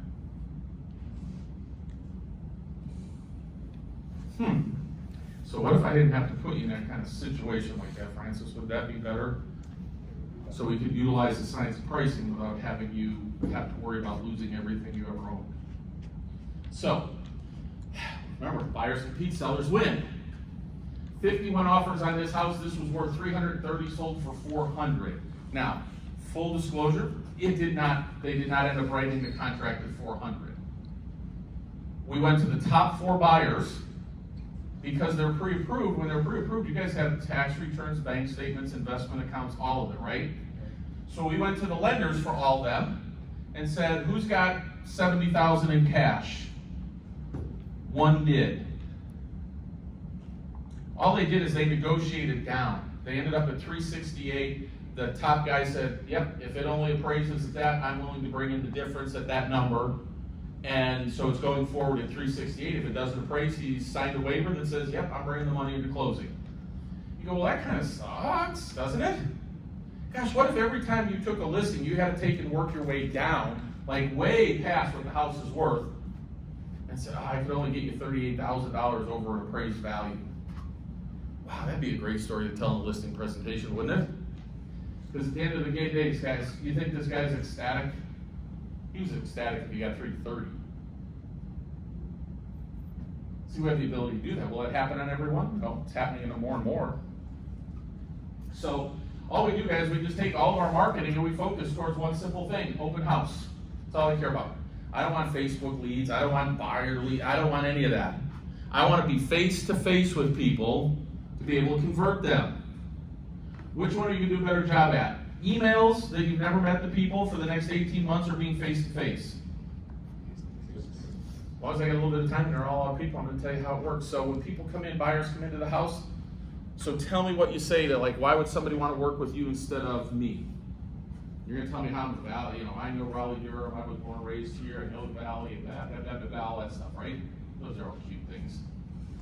I would go, oh gosh, if I gotta be honest with you, dude, I don't know diddly about Raleigh, Durham. I really don't. I just got here last week. That's not you. But here's what I do for my buyers, and I don't know if this works for you, so I just take like 30 seconds to tell you what I do. My goal would be to take and help you buy a house. It's whatever house you like. I can't make you do that. I want you to have a house you're gonna be happy in. But with the same money every other realtor and lender is gonna have you spend, I want you to use a 30-year fixed rate loan, but if it's okay, I'd like to have it paid off in 7 or 8 years. Save me on a $300,000 house, it'll save you about $266,000 in payments and interest. Because at the end of the day, Ralph, when you hire a real estate agent, what you're really saying is, hey, that real estate agent has to decide where the money goes. It's either going to the bank or it's going in your pocket. So Ralph, if you tell me you want me to give it to the bank, I can't work with you, brother. With you on that, yeah. Which one do you want to do? I want the money. Think I'll get them? That's what I'm gonna teach at Fort Bragg on Friday. How to do that. So I create a system for that if you didn't figure it out. So it's about being face to face, belly to belly. Asking the right questions, right? So right now we use Calendly, and so I guess as long as we're in a market that's all COVID scary, that's what we would use here. So like in California, we can't do open houses in that traditional sense. We're just using Calendly now. We schedule 15-minute walkthroughs, so that way we're compliant. Are we still getting 500 people in them? No, about 100. So isn't that pretty cool when I got to apologize for only having 100 people in? Oh man, we really screwed up. It's only 100 minutes. It's killing us. Scratch the floor. Yeah. So what I want you to understand, while the open house part of this is powerful, this is about listings, right? 2 L's, listings and leverage are what's going to get us to wealth, right? So here's the actual marketing timeline. We take the listing, we sign it on Monday. We don't upload it until MLS until either Wednesday or Thursday morning. Any idea why we would do that? So people are looking for open houses a week. Kind of. The 2 most visited days of the real estate websites, Realtor.com, Zillow, Truly, all that, is actually Thursday and Friday, not the weekends. So guess what happens if I put it in like Thursday at 10 or 11 o'clock in the morning, and you start looking on Thursday night, where's my listing at? Top. So when I explain that to you in a listing presentation, suddenly the seller goes, what? Oh, that guy's pretty smart. I was joking, oh, it's not a joke. I don't get to be able to get by on good looks or charm. I'm neither. But I can get him to go, ah, that guy's smart. So now I put it in MLS. I let it go all week. It's on Zillow. It's in MLS. All those rascally realtors go, Francis, what the hell you mean it's not on Lockbox? I want to get in there. Think of like a bottle of champagne that I'm shaking and I'm waiting to open the cork. Now, Thursday before the open house, I have an agent open house like 11 to 1, 11 to 2. I actually even bring in some food. Why would we do such a thing? So I'll tell you the real story how this happened. So my son put in his first listing and did all that stuff, and all these agents are calling. My son's kind of got more of my personality than Michelle's. He's like, oh, these damn agents call me asking about the thing. It says in there, don't do this and that, blah, blah, blah, blah, blah, blah, blah. And I'm all pissed off, and Ryan's all pissed off, and Michelle goes, hey, boys, those are agents calling us. We can recruit them. Oh, damn, girl. And the ones that are all obnoxious and nasty, we don't talk to. The ones who are, we'll talk to them. So then we invite them to come in on Wednesday. We even tell them, hey, we got some food here. And guess what we're doing? They just don't know it. We're interviewing. No, I'm not recruiting, I'm interviewing. Did I like you or didn't I? I changed your life. I make you wealthy. Why do I want to work with you? I'm just not saying that to them. That's my mindset. So now I have them coming in, the good ones I'll talk to, and they're going to go, well, I don't understand, how did you do all this stuff? If you follow what I teach you to do, you just go, gosh, Ralph, that's a great question, dude. I don't really have time to talk to you about it here. I'm teaching a class 2 weeks from now on Thursday at la la la la la. I think I'm booked, but if I could get you a seat, and I'm not saying I can, but if I could, would you want me to get you a seat for that? So now we fill up these. See everybody else at EXP? So remember what we had the conversation at breakfast this morning? And, oh, these people are yeah, no. Yeah, they're cute. We're badass. We're assassins. So that's why we do it. Then we do the open house, noon on Thursday. They have deadline to get loan documents to them so that I get an approval. And at 5 o'clock, the bidding ends. You can set at 5, 7, doesn't matter. That's the marketing timeline. So when I sit down at somebody's house, I can show them that. Cool, right? God, we're selling, we're picking up buyers, listing, we're recruiting. Good Lord, it doesn't get better than that, does it? This is one of Robert's listings. That science of pricing, 4 days, 4,238 views, 263 saves. Sunday, 535 views by 8 o'clock, 9 o'clock on Sunday. Here's all the other listings that, how Zillow groups them together. Hey, in this area, Robert had 1,663 views, 138 views was next. Guys, you think in a listing presentation, this would highlight the effectiveness of your marketing? See, because here's the thing, if you're telling, you're selling. You have to prove. Prove. He ended up selling it for $487. I'm sorry, no, he didn't ended up selling it for $515 plus the agent compensation. James did an open house, $500,000, $425,000 starting price, 0 paid promotion. He didn't even have anybody with him. He goes, no, I don't think we'll get that much traffic. It's a little kind of a rural area. 100 people in 5 hours. What's the sad part of that story? James missed out on lots of money because he didn't have time to talk to everybody. Michael Regala, these are guys all Ron and Sherry know. Starting bid 320, 300 people in a day. Now Southern California, there's a lot of people there, so probably won't duplicate that here. This is my favorite. He actually sold, there's 2 properties side by side, listed it, did it in 1 week, sold them both for $307,500 each, paid cash. In 14 days he was closed. He had over 250 people that came in on Saturday and only 75 on Sunday due to rain, but overall it was a successful open house. The guy has 75 people in on a Sunday and he's apologizing. 325 people in a weekend. He goes, overall, it's still, it's okay. So they talk about all these other groups and everything. This was one I was actually at in Banning. It was one of the first ones that we did. Started at $199, ended up being contract price at $315. Everything known to man they did wrong. Everything. It was out in the middle of nowhere. I'm not even kidding you, nowhere. Then when we got off of the nowhere exit, we had to go about 3 miles up into the foothills of more nowhereness, and they had 20 signs. Yet we still got 60 people to come through it. We ended up selling it for what the seller wanted, but here's the bad part. This is where we started teaching the agents, because while we learned from our mistakes, all the agents over here thought they were registering to bid their clients.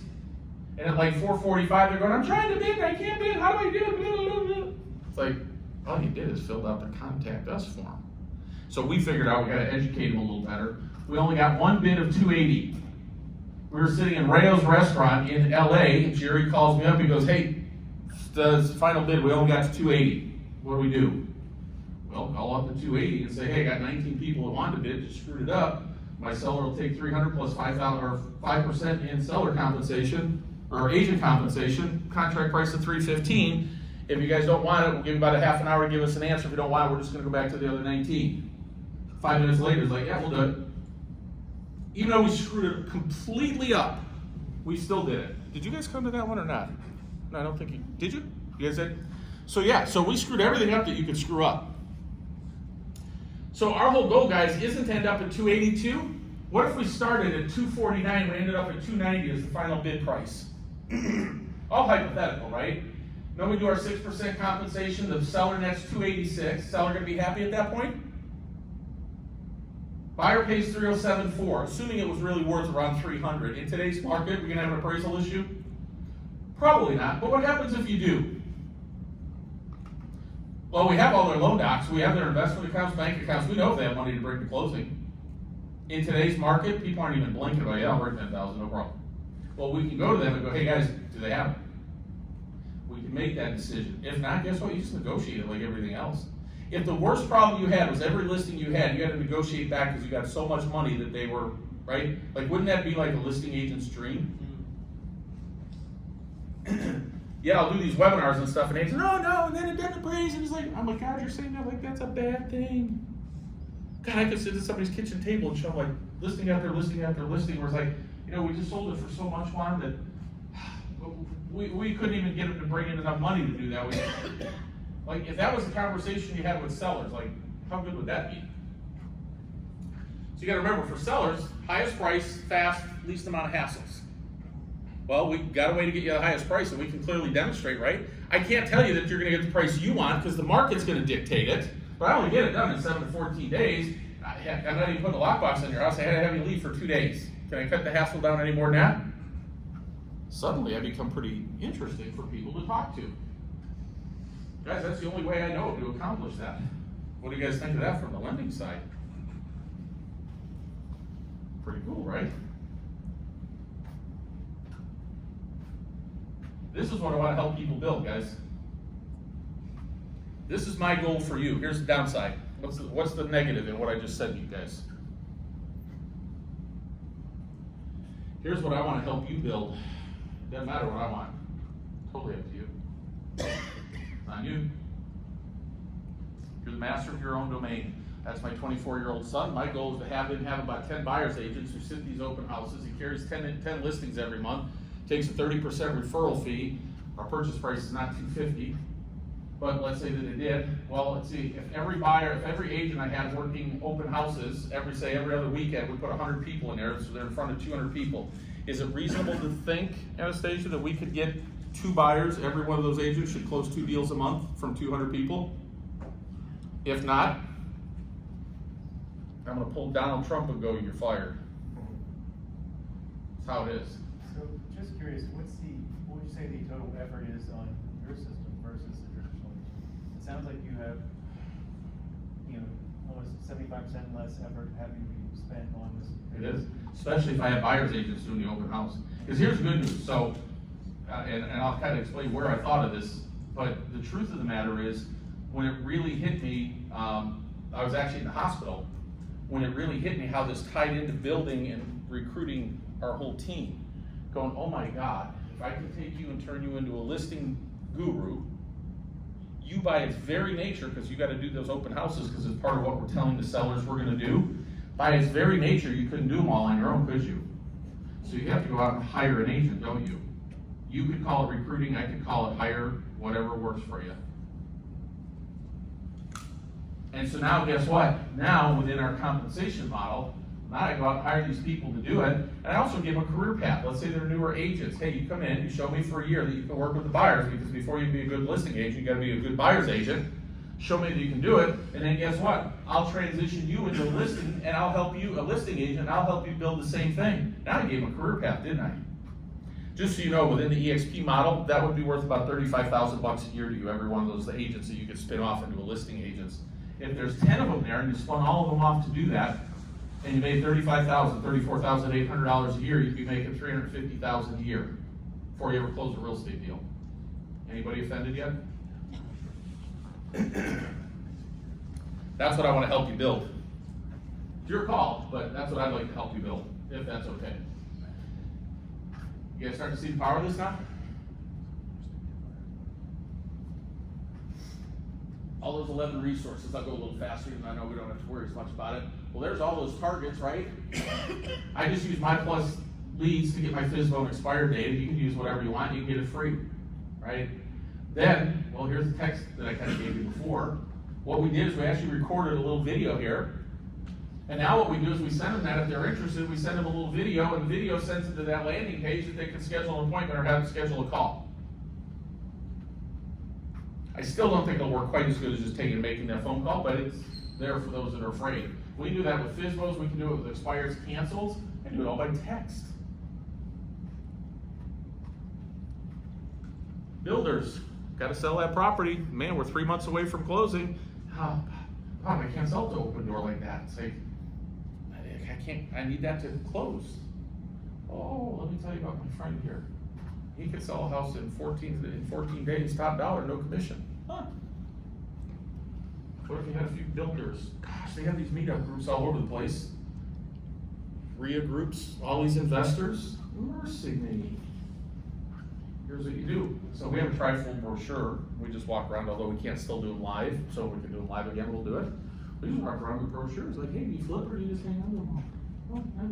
Well, if you ever flip, I can actually get your house sold for you in about a week. You get top dollar for it, because I'm assuming you want to bet as much as possible, and you know what? I'll do it for you. I won't even charge you commission. You want to have coffee? I'll tell you how to do it.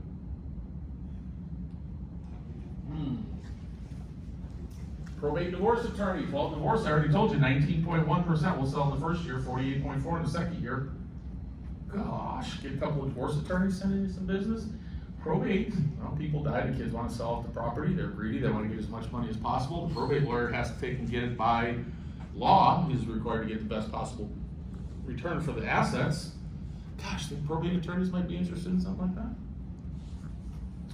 We got a whole way of doing that, I won't go through that here. REO, you guys have been on our REO calls, right? We got all these REO gurus.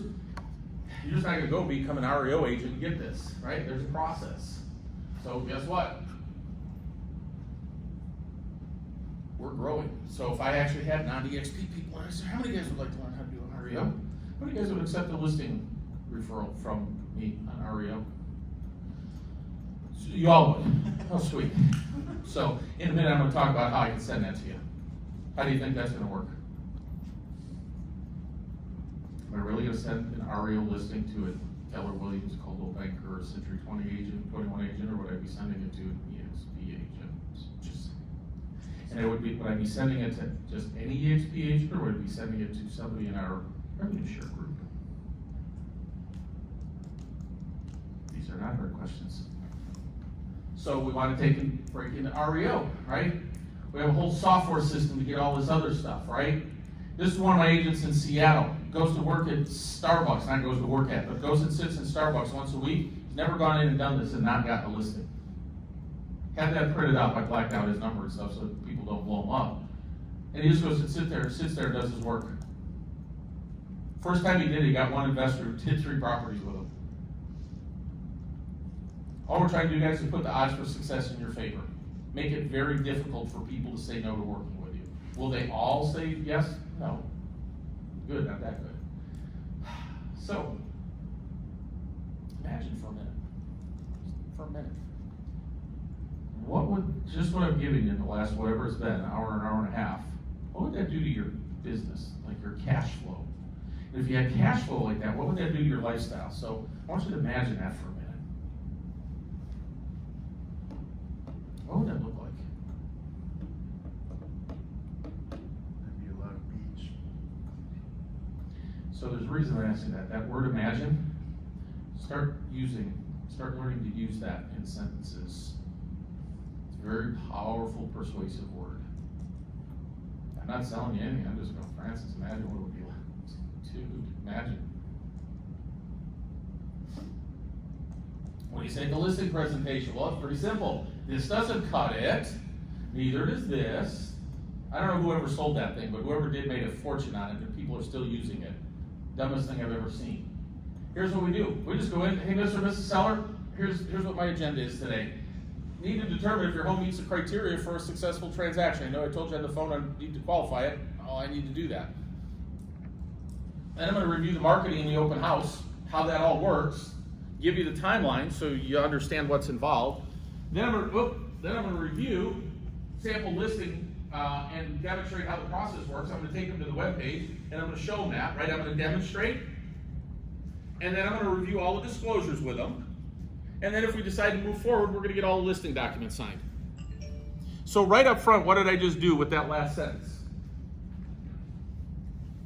I took all the pressure off at the end about, okay, what are you going to do?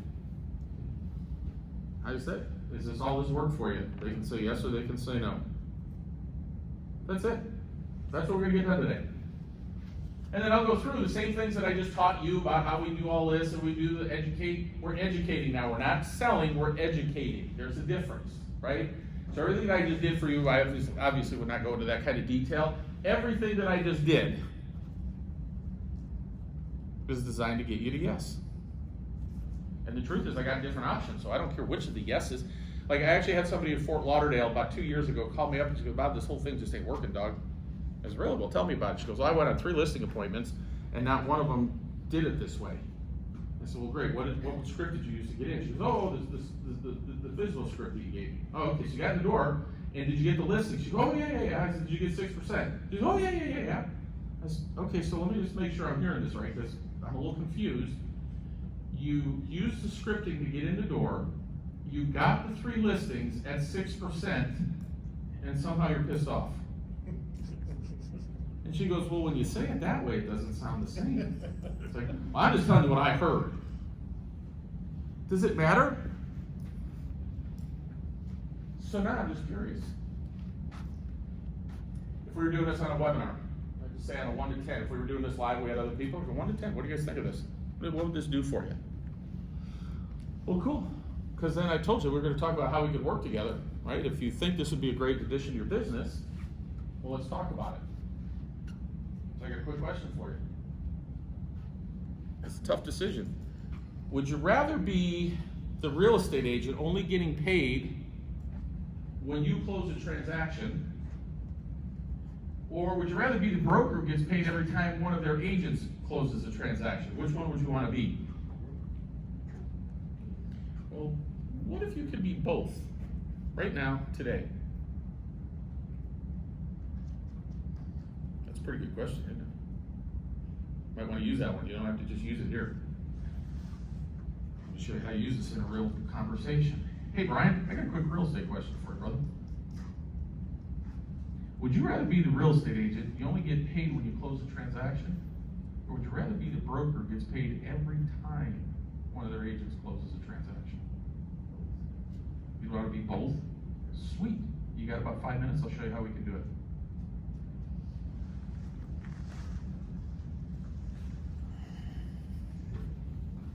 So I'm going to share with you a business model where you're an agent and an owner. Today, day 1. Here's how it works. See, all you guys are going to try to figure out how EXP compares to your company, and the truth is it doesn't. There is no comparison. You're trying to compare apples and oranges. There is no comparison because, well, do you know of any other company that you own the company and you're an agent in it? Do you know any other company, any company on the planet that exists right now that you can do that? Anybody? Nope. Well, today we're going to show you there is one. So, this is how money and cash flow, or money works in the real estate business. I used to own 2 exit realty franchises, so I can promise you I understand how this works. This is where agents are confused on how the money works. Doesn't matter if they're a franchise company or a small independent, the money all works the same. Notice how the real estate agent is the bottom and the green arrows signifying money are in the upward direction? Because all money in a real estate company comes from who? The real estate agent. It could be in the form of a split, it could be in the form of a fee. How many guys have had somebody tell you, it's like, yeah, but I'm at 100%. I don't pay anything. You don't pay anything? So what's your answer to that? This is bonus material. As long as we're not under pressure, we have just our people and I can do this. What's your answer to that? Gosh, Tanya, I am sorry to hear that, girl. Why so low? Why?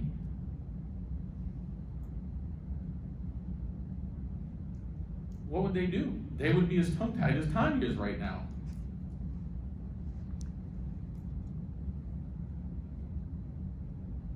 Within our model, Michelle, what's your split? She's like, I thought you were going to let me just do my work on these contracts and leave me alone. The truth is, I don't have a calculator that calculates it out high enough. That's the reality.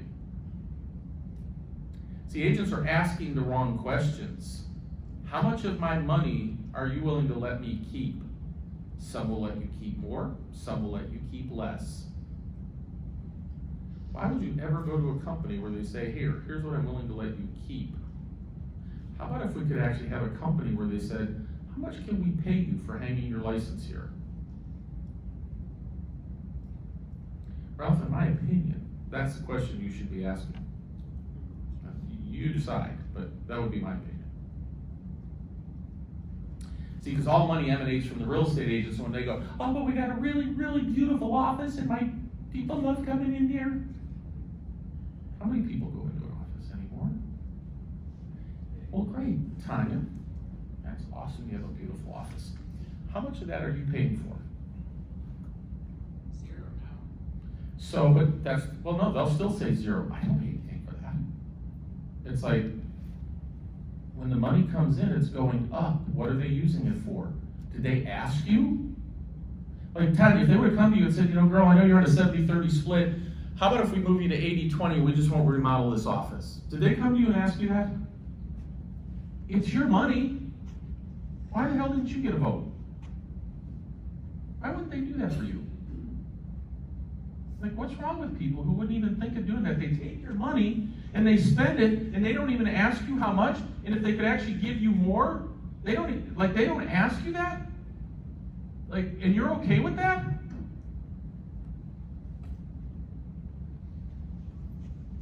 Yeah, because that's how it works. So I don't care what split, 100% or whatever, that you're giving up some money and it's going in and nobody asks you what they do. Well, I don't do anything for me and I don't expect it because I'm at 100%. Damn, dude, so I don't care what you spend, $3,000, $4,000, $5,000 a year, and you just handed that over and you don't care what somebody did for $3,000 or $4,000, $5,000? Hey, can I give you my address? Mail me a check every year for $3,000 or $4,000, $5,000? I won't even tell you what the hell I'm doing with it. How's that work? See, so you answer absurdity with absurdity. Because here's how it works, guys. All the money flows up to the owners. At EXP, it works a little different because, well, we're the owners and we're the agents. And EXP simply acts as a servicing company. They handle all the crap. The accounting, the broker, the liability, the training. They handle all the crap that I don't want to do. So what I'm able to do is I'm actually able to build a brokerage inside of EXP. And I don't have any of the headache. I don't have any of the liability. I don't have any of the expense, yet I get paid a percentage of all the revenue that comes in to the brokers that I create. Would that be a better way to build your business?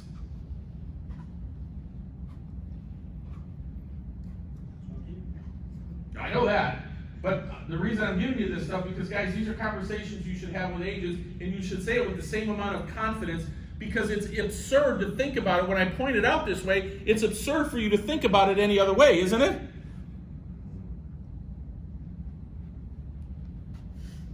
There's 3 things that we did that totally disrupted the industry. We don't have brick and mortar offices. Now, for the last few years, everybody's like, oh, well, that is just stupid. We have this beautiful office, and everybody loves it, and I need an office. And I could never work without an office. And then COVID came along. And suddenly all these brokerages are going, oh crap, how do we do business? We just have to be there first. Well, not only do we get paid revenue, but we own stock in the company. And we get paid stock for doing what you do. Like, here's another question you could ask at the closing table. Hey, Juan, when you close a transaction, how many times do you get paid from it? One. So if there were a way to get paid 3 times from the same transaction, would you want to see how that would work? Commission, stock, revenue share. Because at every closing, I have the ability to interview an agent and go, wow, did I like working with that agent or did I hate that agent and want to kill them? And then I decide whether or not I would want to attract them. I leave the crappy agents where they're at and bring the good ones aboard. Everything I do, the way my brain is working, I could be talking to some agent, you'll think all this, and all it is it's the little Dunkin' Donut guy, the good one and the bad one. I'm going, don't want to talk to him. They'll know. I ain't working with that guy. And that's what I'm thinking. Because I'm always interviewing. Always. And then we can get revenue share paid as referral fees. You guys realize that revenue share is a referral fee, right? Why is that important? Because when I told you that I got 323 or whatever the number was referral fees last week, that got your attention, or last month, that got your attention, didn't it? And so I could sit up there and go, hey, I got 323 referral fees. Hey, Francis, how much did you get last month? Dude. Well, the month before sucked for me. Okay, so I got, I'm just gonna give you full disclosure, I did get lucky last month, the month before was only 298 referral fees, how about that month, what'd you get?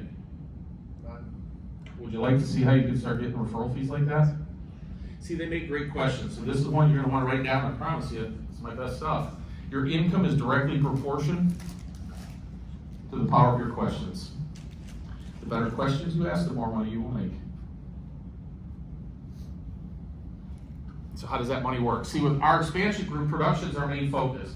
What is everybody else at EXP doing? We get to have this honest heart-to-heart talk, right? All the other people in your market that can remain nameless, what are they out there hitting people on? Yes, ma'am? Recruiting. Recruiting. I talked to an agent this morning picking up the check. He said he's been called 14 times by that person. One person. And what did you say to that person? He's coming to happy hour today. Okay, so I'm gonna say, gosh, here's the thing, guys. I'm not gonna share what our revenue share, some of you guys know what it is. Because the truth is, if I told you what it was, you can't comprehend it. I'm just telling you, we couldn't, so full disclosure, right? It took me by surprise. So if we can't comprehend it, why would I tell them? What they can comprehend though, is hey, you did 12 deals last year, let me get you to 24.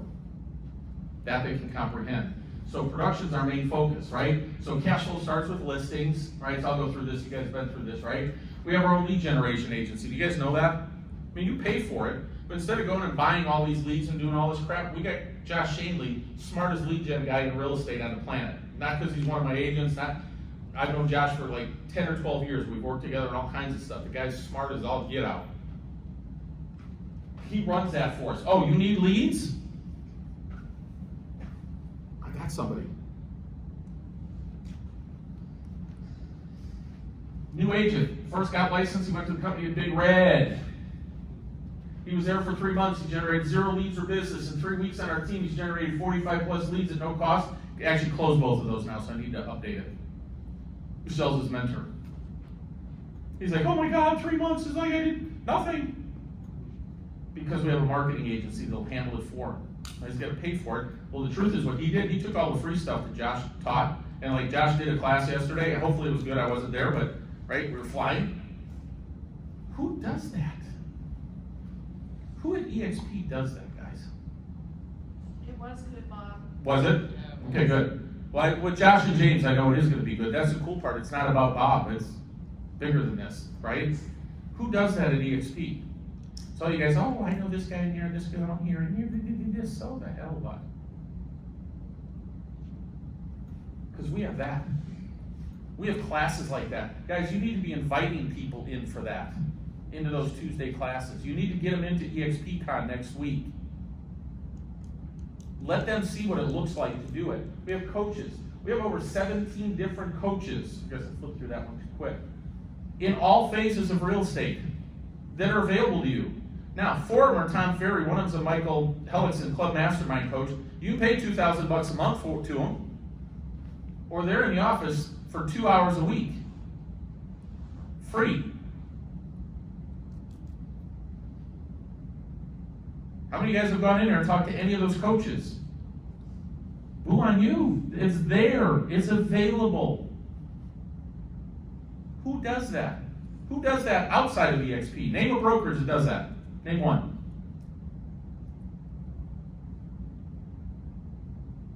Who does that inside of EXP that you know? Nobody does that. That's why we tell people. We don't need to tell others at EXP what we do, because we're pretty darn good at it. See, joining a right expansion group is imperative to your long-term results, your cash flow, your strategy. Here's the deal, guys. My goal was what for agents? How many agents? What's my goal? I said it a couple times to you now. 1,000 agents, cash flow millionaires, 24 months. Man, you're gonna wanna make this Bob guy. Dude, if you're serious about becoming a cash flow millionaire, this is the guy you need to talk to. Don't be playing, this guy ain't playing. Oh, so-and-so does so many listings a year. Hey, that's real cool. She's created a real good job for herself. Do you wanna create wealth or do you wanna create a job? It's up to you, right? So, our business model. Our goal is to help agents build listing, REO, and referral brokerages so that 18 to 24 months from now, 80% of their income is derived from referral fees and 20% from closing real estate transactions. So gosh, could we rephrase that comment? How am I doing on time? Is there a time we gotta be out of here? We're good. Okay, because as long as I don't have then it's okay. Could I rephrase that in the form of a question?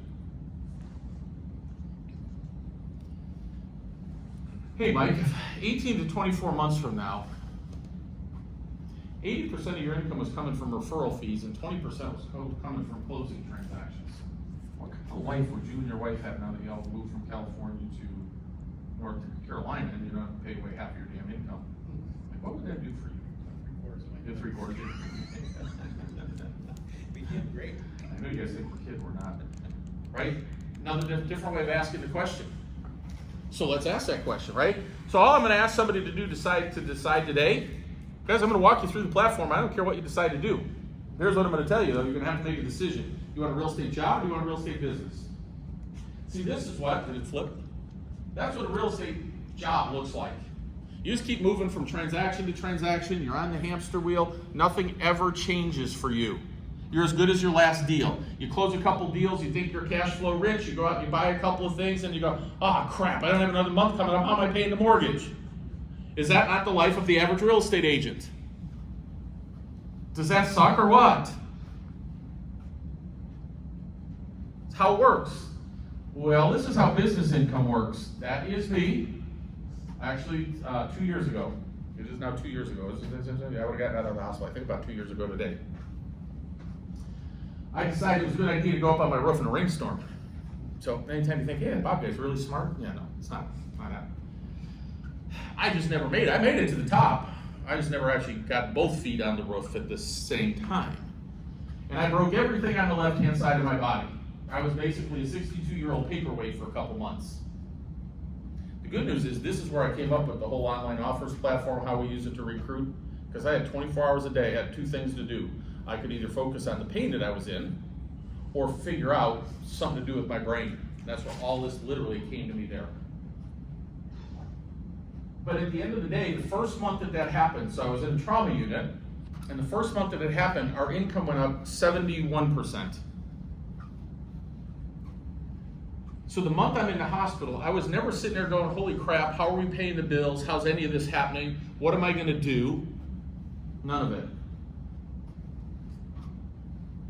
The second month that I was in a physical therapy unit, trying to figure out how to walk, take a shower, all that stuff again, it went up 44%. So it wasn't like, hey, the 1 month was a fluke. We did even better the next month, which would have brought us to Thanksgiving. No, December. 3 days before Christmas, had a nice big check deposited in the bank. That's business income. Because the question for every agent, if something like that happened to you, and I know you won't be stupid like me now that I've warned you, don't go up on a roof in a rainstorm with nobody holding the ladder. Not a good strategy. Just saying. Could you work with a buyer like that? Now I can tell you, you can't even tell the pain that I was in that. It took me about 35 minutes with Marissa, so those guys that work with her, in front of me. And she said, I gotta get a picture of this. My family couldn't believe it. It was like, Michelle's brother-in-law came and was like, I never thought I'd see you in a wheelchair. Well, it happens to all of us. See, bad stuff happens to good people all the time. Could you go out on a listing appointment if that was you? See, that's what having a real estate business will do. So I told you today, you only gotta make one decision. Job, business. Which one do you guys want? By the way, we now have healthcare. I did have healthcare there. So I just figured this is a good place to talk about that. So at EXP, we actually have it is actually really good healthcare. How many of you guys have healthcare at your existing companies, right? So if we had other agents in here. See, those are the questions you need to ask. Well, how does the model work? How do I get paid like that? Well, just in 11 years, we got 35, we actually have 37,000 agents. The objectives. Here's my goal for you guys. Close more transactions, period. Retain more of your money. Because it's not how much money you make, it's how much you keep, right? And then, well, build additional streams of cash flow. One, the truth is you should be getting paid 4, 5, 6 different ways of closing. So if you guys don't know, and I know you're not in Southern California, so it doesn't matter, we actually now have our own escrow company in our own group.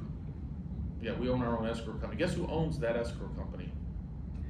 Our agents, no, not EXP, our agents, our rev share agents. So now all those little people here are talking about, oh, and so and so and so and so. Y'all have no idea who you're messing with here because we ain't playing. Now our agents in Southern California can actually get compensated on the title and do it legally, on the escrow, and do it legally. So guess what Bob's goal is? Does Bob want to just stay in Southern California? Bob does not. It's not how he operates. If you knew agents in Southern California, like Mike, you might know one or two of those, right? Especially a good producing agent, right? Because they got to have some volume to do it before we let them in the door, because, well, it is a business. If you had a really good producing agent in there and said, hey, you know what? What if I could hook you up where you could be part owner of an escrow company too? We might be able to talk to a few more agents, couldn't we? Obtain appreciating assets as part of your transactions. What the heck does that mean? It sounds better than stock, doesn't it? If you haven't been around for a few years, I've never even asked you guys, and don't tell a number either. Like, that stock's worked out pretty well for us, hasn't it? And every time it goes up, how much work do you have to put in? That's the leverage part of life, right? And then increase your personal net worth. See, here's the deal, guys. If you don't have money, you're not retiring. So that old joke about, hey, what are you going to do when you're 80 years? Oh, I still want to sell real estate. No, you don't. Does that mean you don't want to do a deal or two every year to be occupied? No, I'm okay with that. But you need to be working like that because you didn't take care of the money. Because the cash flow is like this. My goal is to take and change that for you. Anybody offended by that one? So when I do it with other people, and I just go, anybody offended by that? How about you? Right? I'll just go along the thing and I'll just go, what do you think? Go. Here's how it all works. Right out for interest of time, I'll just say this kind of, you guys all should know how it works. Right? You start up $149, you're 80-20 up to $16,000. After that, you earn 100% of commission for the remainder of the year. $85 a month, $25 broker review fee, $40 risk management fee, E&O capped at $500. Did any of you guys not know that stuff? I could go through it a little bit more, but that's how it works. So you pay $16,000 a year. If you produce. I don't produce. So I won't give you the numbers, but, well, Michelle capped last year. So she paid $16,000 to EXP. What I can tell you is that she was a nurse, actually for a very short period of time, but she was a nurse, she was educated as a nurse. Our son got sick and then she stopped to take care of him. But last year she made about 5 to 6 times what a nurse would make in revenue share. So she did pay $16,000. What's the percentage on that? That's what we want to help people build, right? So the equity awards, you guys all know how that works because in the interest of time, because we're all EXP agents, you know how that works. You get them on your transactions. Are you guys buying? If you're not buying that stock at 10% discount, I'm just telling you, you need to buy it. Here's what you guys need to understand. We are a 100% debt-free company. We've been built on cash flow. We did not go out and raise money. We do not have investors. It's agents and owners. We do have some hedge funds and stuff now that are just buying bulks of stock in EXP on the market. So if you guys are selling the stock that you buy at a discount, that's who's buying it. We're 100% built on cash flow. We've never raised a penny of money. We've had a line of credit now for more than 10 years. We haven't accessed it in 4. So we're a completely debt-free company. No long-term debt, no short-term debt. We run the company on less than 3% of revenue. Not only do we have the real estate company, but we also own Verbella, which owns the cloud, which last quarter was up 350%. In my opinion, that's why you see the market or the stock price rise like it did. Boy, talk about being in the right place at the right time. And how much work did you guys have to do to have the stock go up because Verbella is owned by EXP? Nothing. Leverage. So if you are a top producing agent, meaning you icon like Brian, you're going to get your $16,000 cap back in the form of stock. I can tell you there are many, many multi-millionaire agents who've been with EXP for 3, 4, 5 years that were icon agents that got stock at $2, $3, and now that it's in the 45-ish range. It's $45.71 today. Today. So that's how we get it. So right, the money flows up. So I won't go through that again. We just got it in here if we actually had a non-EXP group. Here's how the revenue share works. Do you guys all understand how this works? You can say no. Because if you don't know, you better say no because I'm going to test you now. I think I have a pretty clear understanding. Okay. We'll see. Okay. Nice way to So, Juan, if I'm on your 5th tier, and I cap, how much money did you get for me this year? How much, Brian? So, no, wait, 14.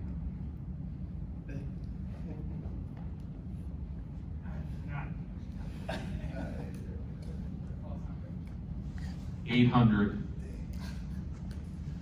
So, if you want to know why you might not be skilled yet at talking to other agents about it, because if you don't understand the compensation, you will naturally destroy yourself doing that because you're afraid that they'll ask you the question. It's a very simple concept. You're compensated based on your contribution to growth. Don't have to do it. But if you do talk to an agent, right, they come up to you and say, hey, Juan, I know we worked at this company together and I see you moved to EXP, why'd you do that? When they came to EXP, would it piss you off if we paid you referral fees on that revenue? Okay, that's how we do it. There's 7 tiers you can get paid on. So I'm gonna pull this up so that you can see it, because this does get a little bit confusing. And full disclosure, guys, when I first seen it, it took me a couple months to kind of get it too. Every agent that you personally talk to, if they join EXP, out of the $80,000, you're gonna get 3.5%. 3.5% of 80,000 is $2,800. So as they close transactions throughout the course of the year, you're gonna get 3.5%. The minute they go above 80,000 in GCI, they go to 100%, so there's no more revenue share for the year. So the max you can get is $2,800 a year. How many agents on your first tier can you have? Come on now, there's an answer. What is it? Thank you, Sherry, as many as you want. What EXP says, hey guys, the more of those that you do, the more money we'll unlock for you. So let's just use Tanya as an example. She's on our second tier. Dave Merrick is a personal agent for us. So we get $2,800 a year from Dave. We get $3,200 a year from Tanya as long as she caps. So get on it, girl. Just kidding. So she's got it. Anyway, so we get $3,200 a year. But now Tanya takes and does an open house, has an agent walk in, and we invite them to a class and they go, heck yeah, I'm coming aboard. How much can I earn on that? Agent. How much? It's on the board. 2,000? 2,000. Oh, but there's a caveat there. What the heck is that 10 plus thing on the right-hand side? What does that mean? I have to have brought at least 10 people in to unlock that tier. So I don't get any money, so Tanya brings an agent aboard, and I don't have, let's say I only have 8 agents I personally brought. Does that mean I'm not getting any money from that agent that she just brought? You get a small percentage. A small percentage. So I don't put it up here because it confuses people. But yeah, you get paid no matter what. Right. So let's say that somebody goes, dude, that whole recruiting thing, talking to agents, nope, not me. That ain't it. I ain't doing that. That's stupid. It's an MLM. I'm not a recruiter. I just want to sell real estate. I just want to work till I'm 80 and drop dead. At least that's what it's not coming out, but that's what I'm hearing. And you hired, let's say, us, you recruited us. Well, we got 635 agents, we're closing about 350 transactions a month. Like, should you get paid something on that? Well, you do. It's just not as much as if you'll take and help us grow better. So it's in your best interest to do because you get paid more money. So there's 6 of us in the company that have more than 40 agents that get paid on all 7 tiers. So you want to know how this really works for us? Brian's on our 6th tier.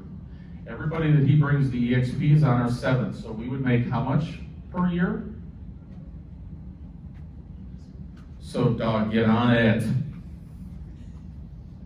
So let's say how many do you have right now? Total 11. How many personals? 7. So if all 7 of them did 80,000, I don't know if they will or won't, that'd be $28,000 a year. What do they have to do that?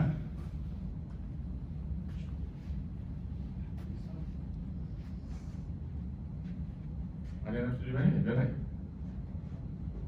Up till a couple of years ago, did I even know you? Yeah, I still get paid on him, we still get paid on them. That's leverage. Is that a better way to be compensated?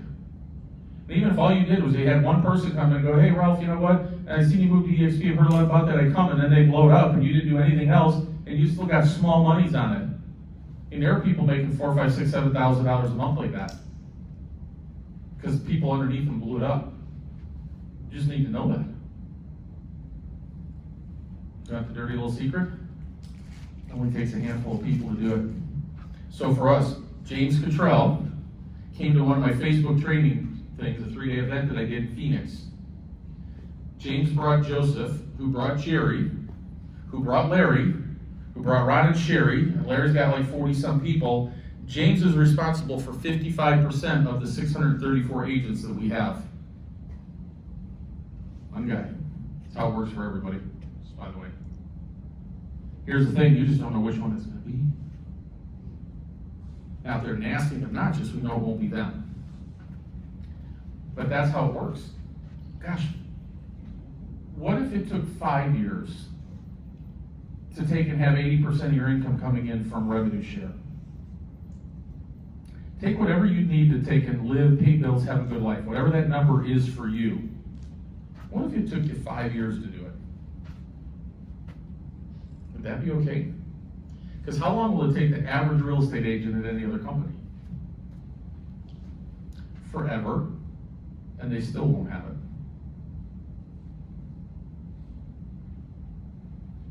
What's easier, guys, selling houses or talking to another real estate agent? Most days. But you still gotta talk to the agent if you do a deal on the other side, so. What's easier? What's a faster way? Depends on the agent. Does depend on the agent, but guess what? If you're not worried about who you, like, you don't get hung up in numbers, right? So you ever take a client, the buyer, seller, doesn't matter, and you know they're gonna be the client from hell, but you just needed it for the cash flow? You ever done that? Go ahead, raise your hand, we've all done it. That sucks, doesn't it? Here's the beautiful part. When it comes to the agents, I don't wanna work with you, I don't work with you, and I've always done it that way. It doesn't, oh, you got all these people, no. I get to pick and choose who I wanna work with. That's why we filter. That's why when they come to me, I'm interviewing, they just don't know it. And that's why when that first one called Michelle, and the guy was a little bit obnoxious, I put her on the phone and she'll get anybody to simmer down. She's like, you guys are just stupid getting pissed off about that. I got agents calling us and I can talk to them. And that's how we kind of evolved into doing the open houses where we did that, where we got agents coming to us, doing these classes where we can get agents coming to us. Everybody else at EXP is trying to figure out how to go out and find the agents, and we have them coming to us. So all those other groups, remember I told you guys at breakfast, I really didn't give a rat's behind about? I really don't give a rat's behind. Because it doesn't matter. Because they can't compete with us. If you guys want to be successful talking to agents, you have to understand that, and you have to know the numbers. Because if you don't, what you're doing to yourself is you're going to self-sabotage. You go, I won't talk to you because I'm afraid you're going to ask me a question. You might not say it to yourself that way, but that's what's happening. That's why I always ask that question. How much would you make if somebody was a half capper? They only did 40,000 in GCI on the 5th tier one. How much would you make? It's on the board. Half of that. 400. Right? We're not guaranteed all that money, the 28 to 32 to 2,000. They got to sell $80,000. But we still get paid if they don't, right? So, here's another one I'm going to give you just because somebody mentioned it before. I think we were screwing around up here before. Company's not sustainable. What do you say then? No debt. Huh? No debt. We got no debt. We run the company on less than 3% of revenue, so that's part of it. But what's the real answer? We only pay out 50% of the revenue. Last year we did $980 million in revenue. So we paid out $485 million. That's a $500 million, if you need a calculator. $500 million, just short of $500 million to 23,566 real estate agents. Are you telling me that a company that has no brick and mortar expenses cannot be sustainable on $485 million a year with no debt? It's important that you guys understand it because you need to be confident when people say that. I just go, you know, Francis, I hear that goofy comment all the time, brother. And I tell you what, that's just the dumbest thing ever, man. Can I tell you, is that okay? So last year, we had 23,566 agents. We pay out half of the revenue to our real estate agents. So last year, 23,566 agents got paid $485 million, $500 million, Francis. How much money did you get paid from your broker last year? Nothing. Huh, what's a better model for you, the agent? Forget the company, because we're going out of business, you said, right? We're not sustainable. Damn, so we're going to be gone pretty soon. But in the meantime, you'll take the $485 million, won't you? So we're a completely debt-free company. We have no brick and mortar expenses. We don't have any of that. Ralph, would it be like totally unreasonable to think that, well, with $485 million, we probably could stick around a little while? Maybe. See, here's the question, Francis, that you really should be asking. You real estate agents just aren't thinking like business people. You work for Keller Williams, Century 21, Coldwell Banker, I don't care, John the broker, doesn't matter to me. We have $500 million we paid out to the real estate agents. We have $500 million to run our company. How much does your franchisee have? Now, they've been cutting their splits, haven't they? Them rascals at Coldwell Banker and Keller Williams, they're just cutting their splits and they're going, hey, we're going to cap you at 10,000. Those goofballs at EXP are 16. Why the hell would you ever go there? Well, those are great questions. I used to own 2 exit realty franchises. My monthly overhead was $116,400 a month before we ever closed a transaction. If we didn't have $116,000 in revenue, who was stroking that check? Francis, how much money does your broker have in the bank to stroke those checks? You told me you got a really pretty office. I know that's expensive, right? So here's the question. You should stop worrying about EXP with our $500 million left that we run the company on 3% of revenue, and we have no long-term debt, no short-term debt. If I was you, brother, I'd be like asking your broker, like, hey, can I see your books, dude? Because I'm a little worried. This is my opinion. I mean, do what you want. So you can make this fun, too. See, then you just see them just melt away and go, oh. That's when you know it's fun. All right, so questions on that. There is a video inside the Facebook page. It's all the way, so click on the videos tab, and it's almost the last one. It's 58 minutes and 1 second, I believe. That's the most detailed comp breakdown I've seen anybody at EXP do. It's been about 2 years now since I've done it. That'll walk you through everything so that you understand it, because if you want to be able to talk to people, you got to understand it. Once you understand what it does for people, changes everything. What if all you did was have 5 people that followed you from your company to the next and they all do 80 grand a year? Here's the question I could ask you. Anastasia, if you had $1,166 a month that your broker was giving you to spend on marketing to generate more business, you'd probably do more, wouldn't you? Of course. What would happen if you called up your broker and said, hey, how about if you start giving me $1,166 a month for my marketing? What would they say? Probably won't give me that money. See, my broker would do that for you. Let me show you how. Sure.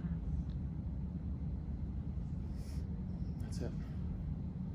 You might want to say, hey, that's a pretty good script. Where would I find such a script? The answer would be Fresh Your Resources. It's called 1 Minute Presentation. And it just goes, hey, cool. It'll only take me about a minute. Do you got time now, or do you want me to schedule a time with you? I've got time now. Great. Hey, there's only 3 things I really need you to do. I just want you to take and sell, or list and sell more real estate. That's okay, right? 2, our company's EXP. We'll take and actually pay you to help us grow.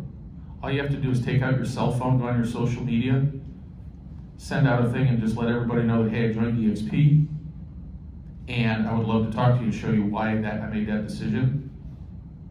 You can invite as many people to that as you want. I'll tell you what to say. And if they join, you'll get paid $14,000 a year, $1,166 a month. Can you think of any real estate agent on the planet that wouldn't want $1,166 a month? So there's lots of agents we can talk to. What if we just ask them that question? Hey Anastasia, real quick question, that's the text message we sent out. Hey, real quick question. If your broker started paying you $1,166 a month, would you sell more real estate? Boy, that'd be a good text message, wouldn't it? Some will say yes, some will say no.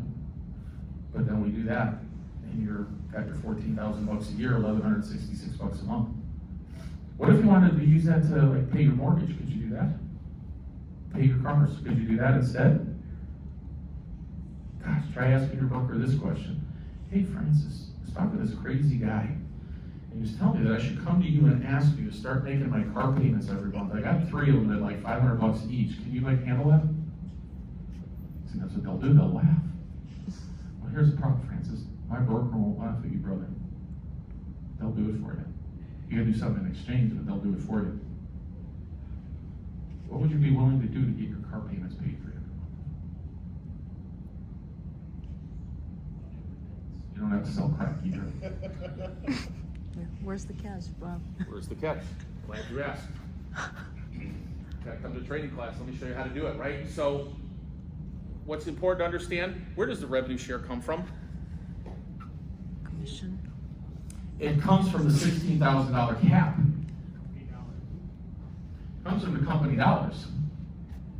Right, so that's how it works. It's important for you to understand that's what pays out the revenue share. How many of you guys would invest $16,000 a year into your pension plan, and knowing that it could come out in, I don't know, let's call it $200,000 a year? How many of you guys would be willing to invest and put 16 grand a year away in your pension plan? Because that's what happens. That's where the money comes from. So, yeah, they're not paying a split to the broker. They are, but that's where the money comes from to pay out $485 million to 23,000 real estate agents last year. That's where it came from. You willing to participate in that? So you get all hung up on the cap and how much money they spend in. You're not spending anything, you're investing in it. If I talk to somebody who owns a brokerage, I go, let me just ask you this. I didn't think we got one we're going to talk to. I'm a consultant, here's what I'm willing to do. I'm willing to take all the debt off your books. I'm willing to take all the expenses off your books.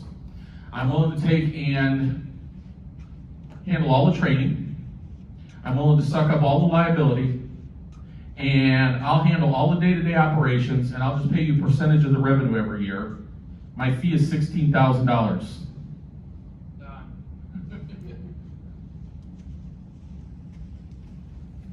Your income is directly proportional to the power of your questions. Right, so this I'll save on just the time here, right? There's your extra $1,166 a month. I've just worked it into this. How would that work at EXP? First, keep selling it, listing and selling real estate, an extra $1,166, right? Then then refer 5 other producing agents to EXP, and the brokerage pay at $14,000 a year, on average $1,166 a month. That's how it works. How would you do that? Just go through the agent contacts in your cell phone, social media, and any agents you already know, done transaction with or worked in the past. Some of our agents tell a few, others tell more, it's up to you. When they come aboard, they get paid the same as you, so let's face it, they're an agent that wouldn't want $14,000 a year from their broker. So that would be the message I would text out to them. Hey Francis, I just moved over to EXP because my broker's willing to pay me $1,166 a month for my marketing, man. You should check this out. Some will check it out, some won't. So what? A little bigger plan. Guys, you talk to 10 agents who cap. That's it. They talk to 2. That's $92,000 a year. That's it. 10 agents. What's harder? Selling 10 houses or talking to 10 agents? Probably got to talk to 100 to get to 10. But I just ask real good questions and think, well, I have to think about that. Well, if your broker's paying you $1,166 a month, would that help you do more? I don't know. I'd have to think about that. Next.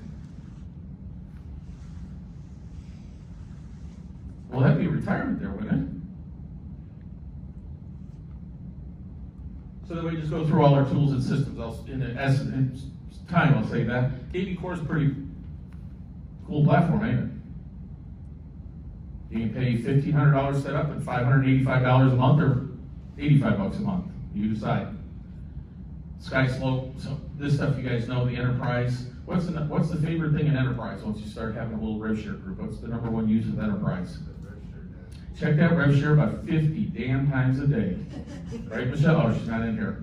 She's like, how many times a day you check that? 300. You wanna know why? Because almost every time I check it, it goes up. So, that's why. You guys know about the office, so I'll save that. Our coaches, I gotta change that slide, talk a little bit about that, our office environment. So you guys know about this stuff anyway, so I can speed of time. So now what's next? So if we were doing this today, what would be next? You'd pass out a flyer, a thing that they would get, well, it had to, which we should have done. And they can simply say, hey, rate the content, what'd you think today? Would it help you? Whatever they say, cool, whatever they, good, bad, or different, I don't care. Do you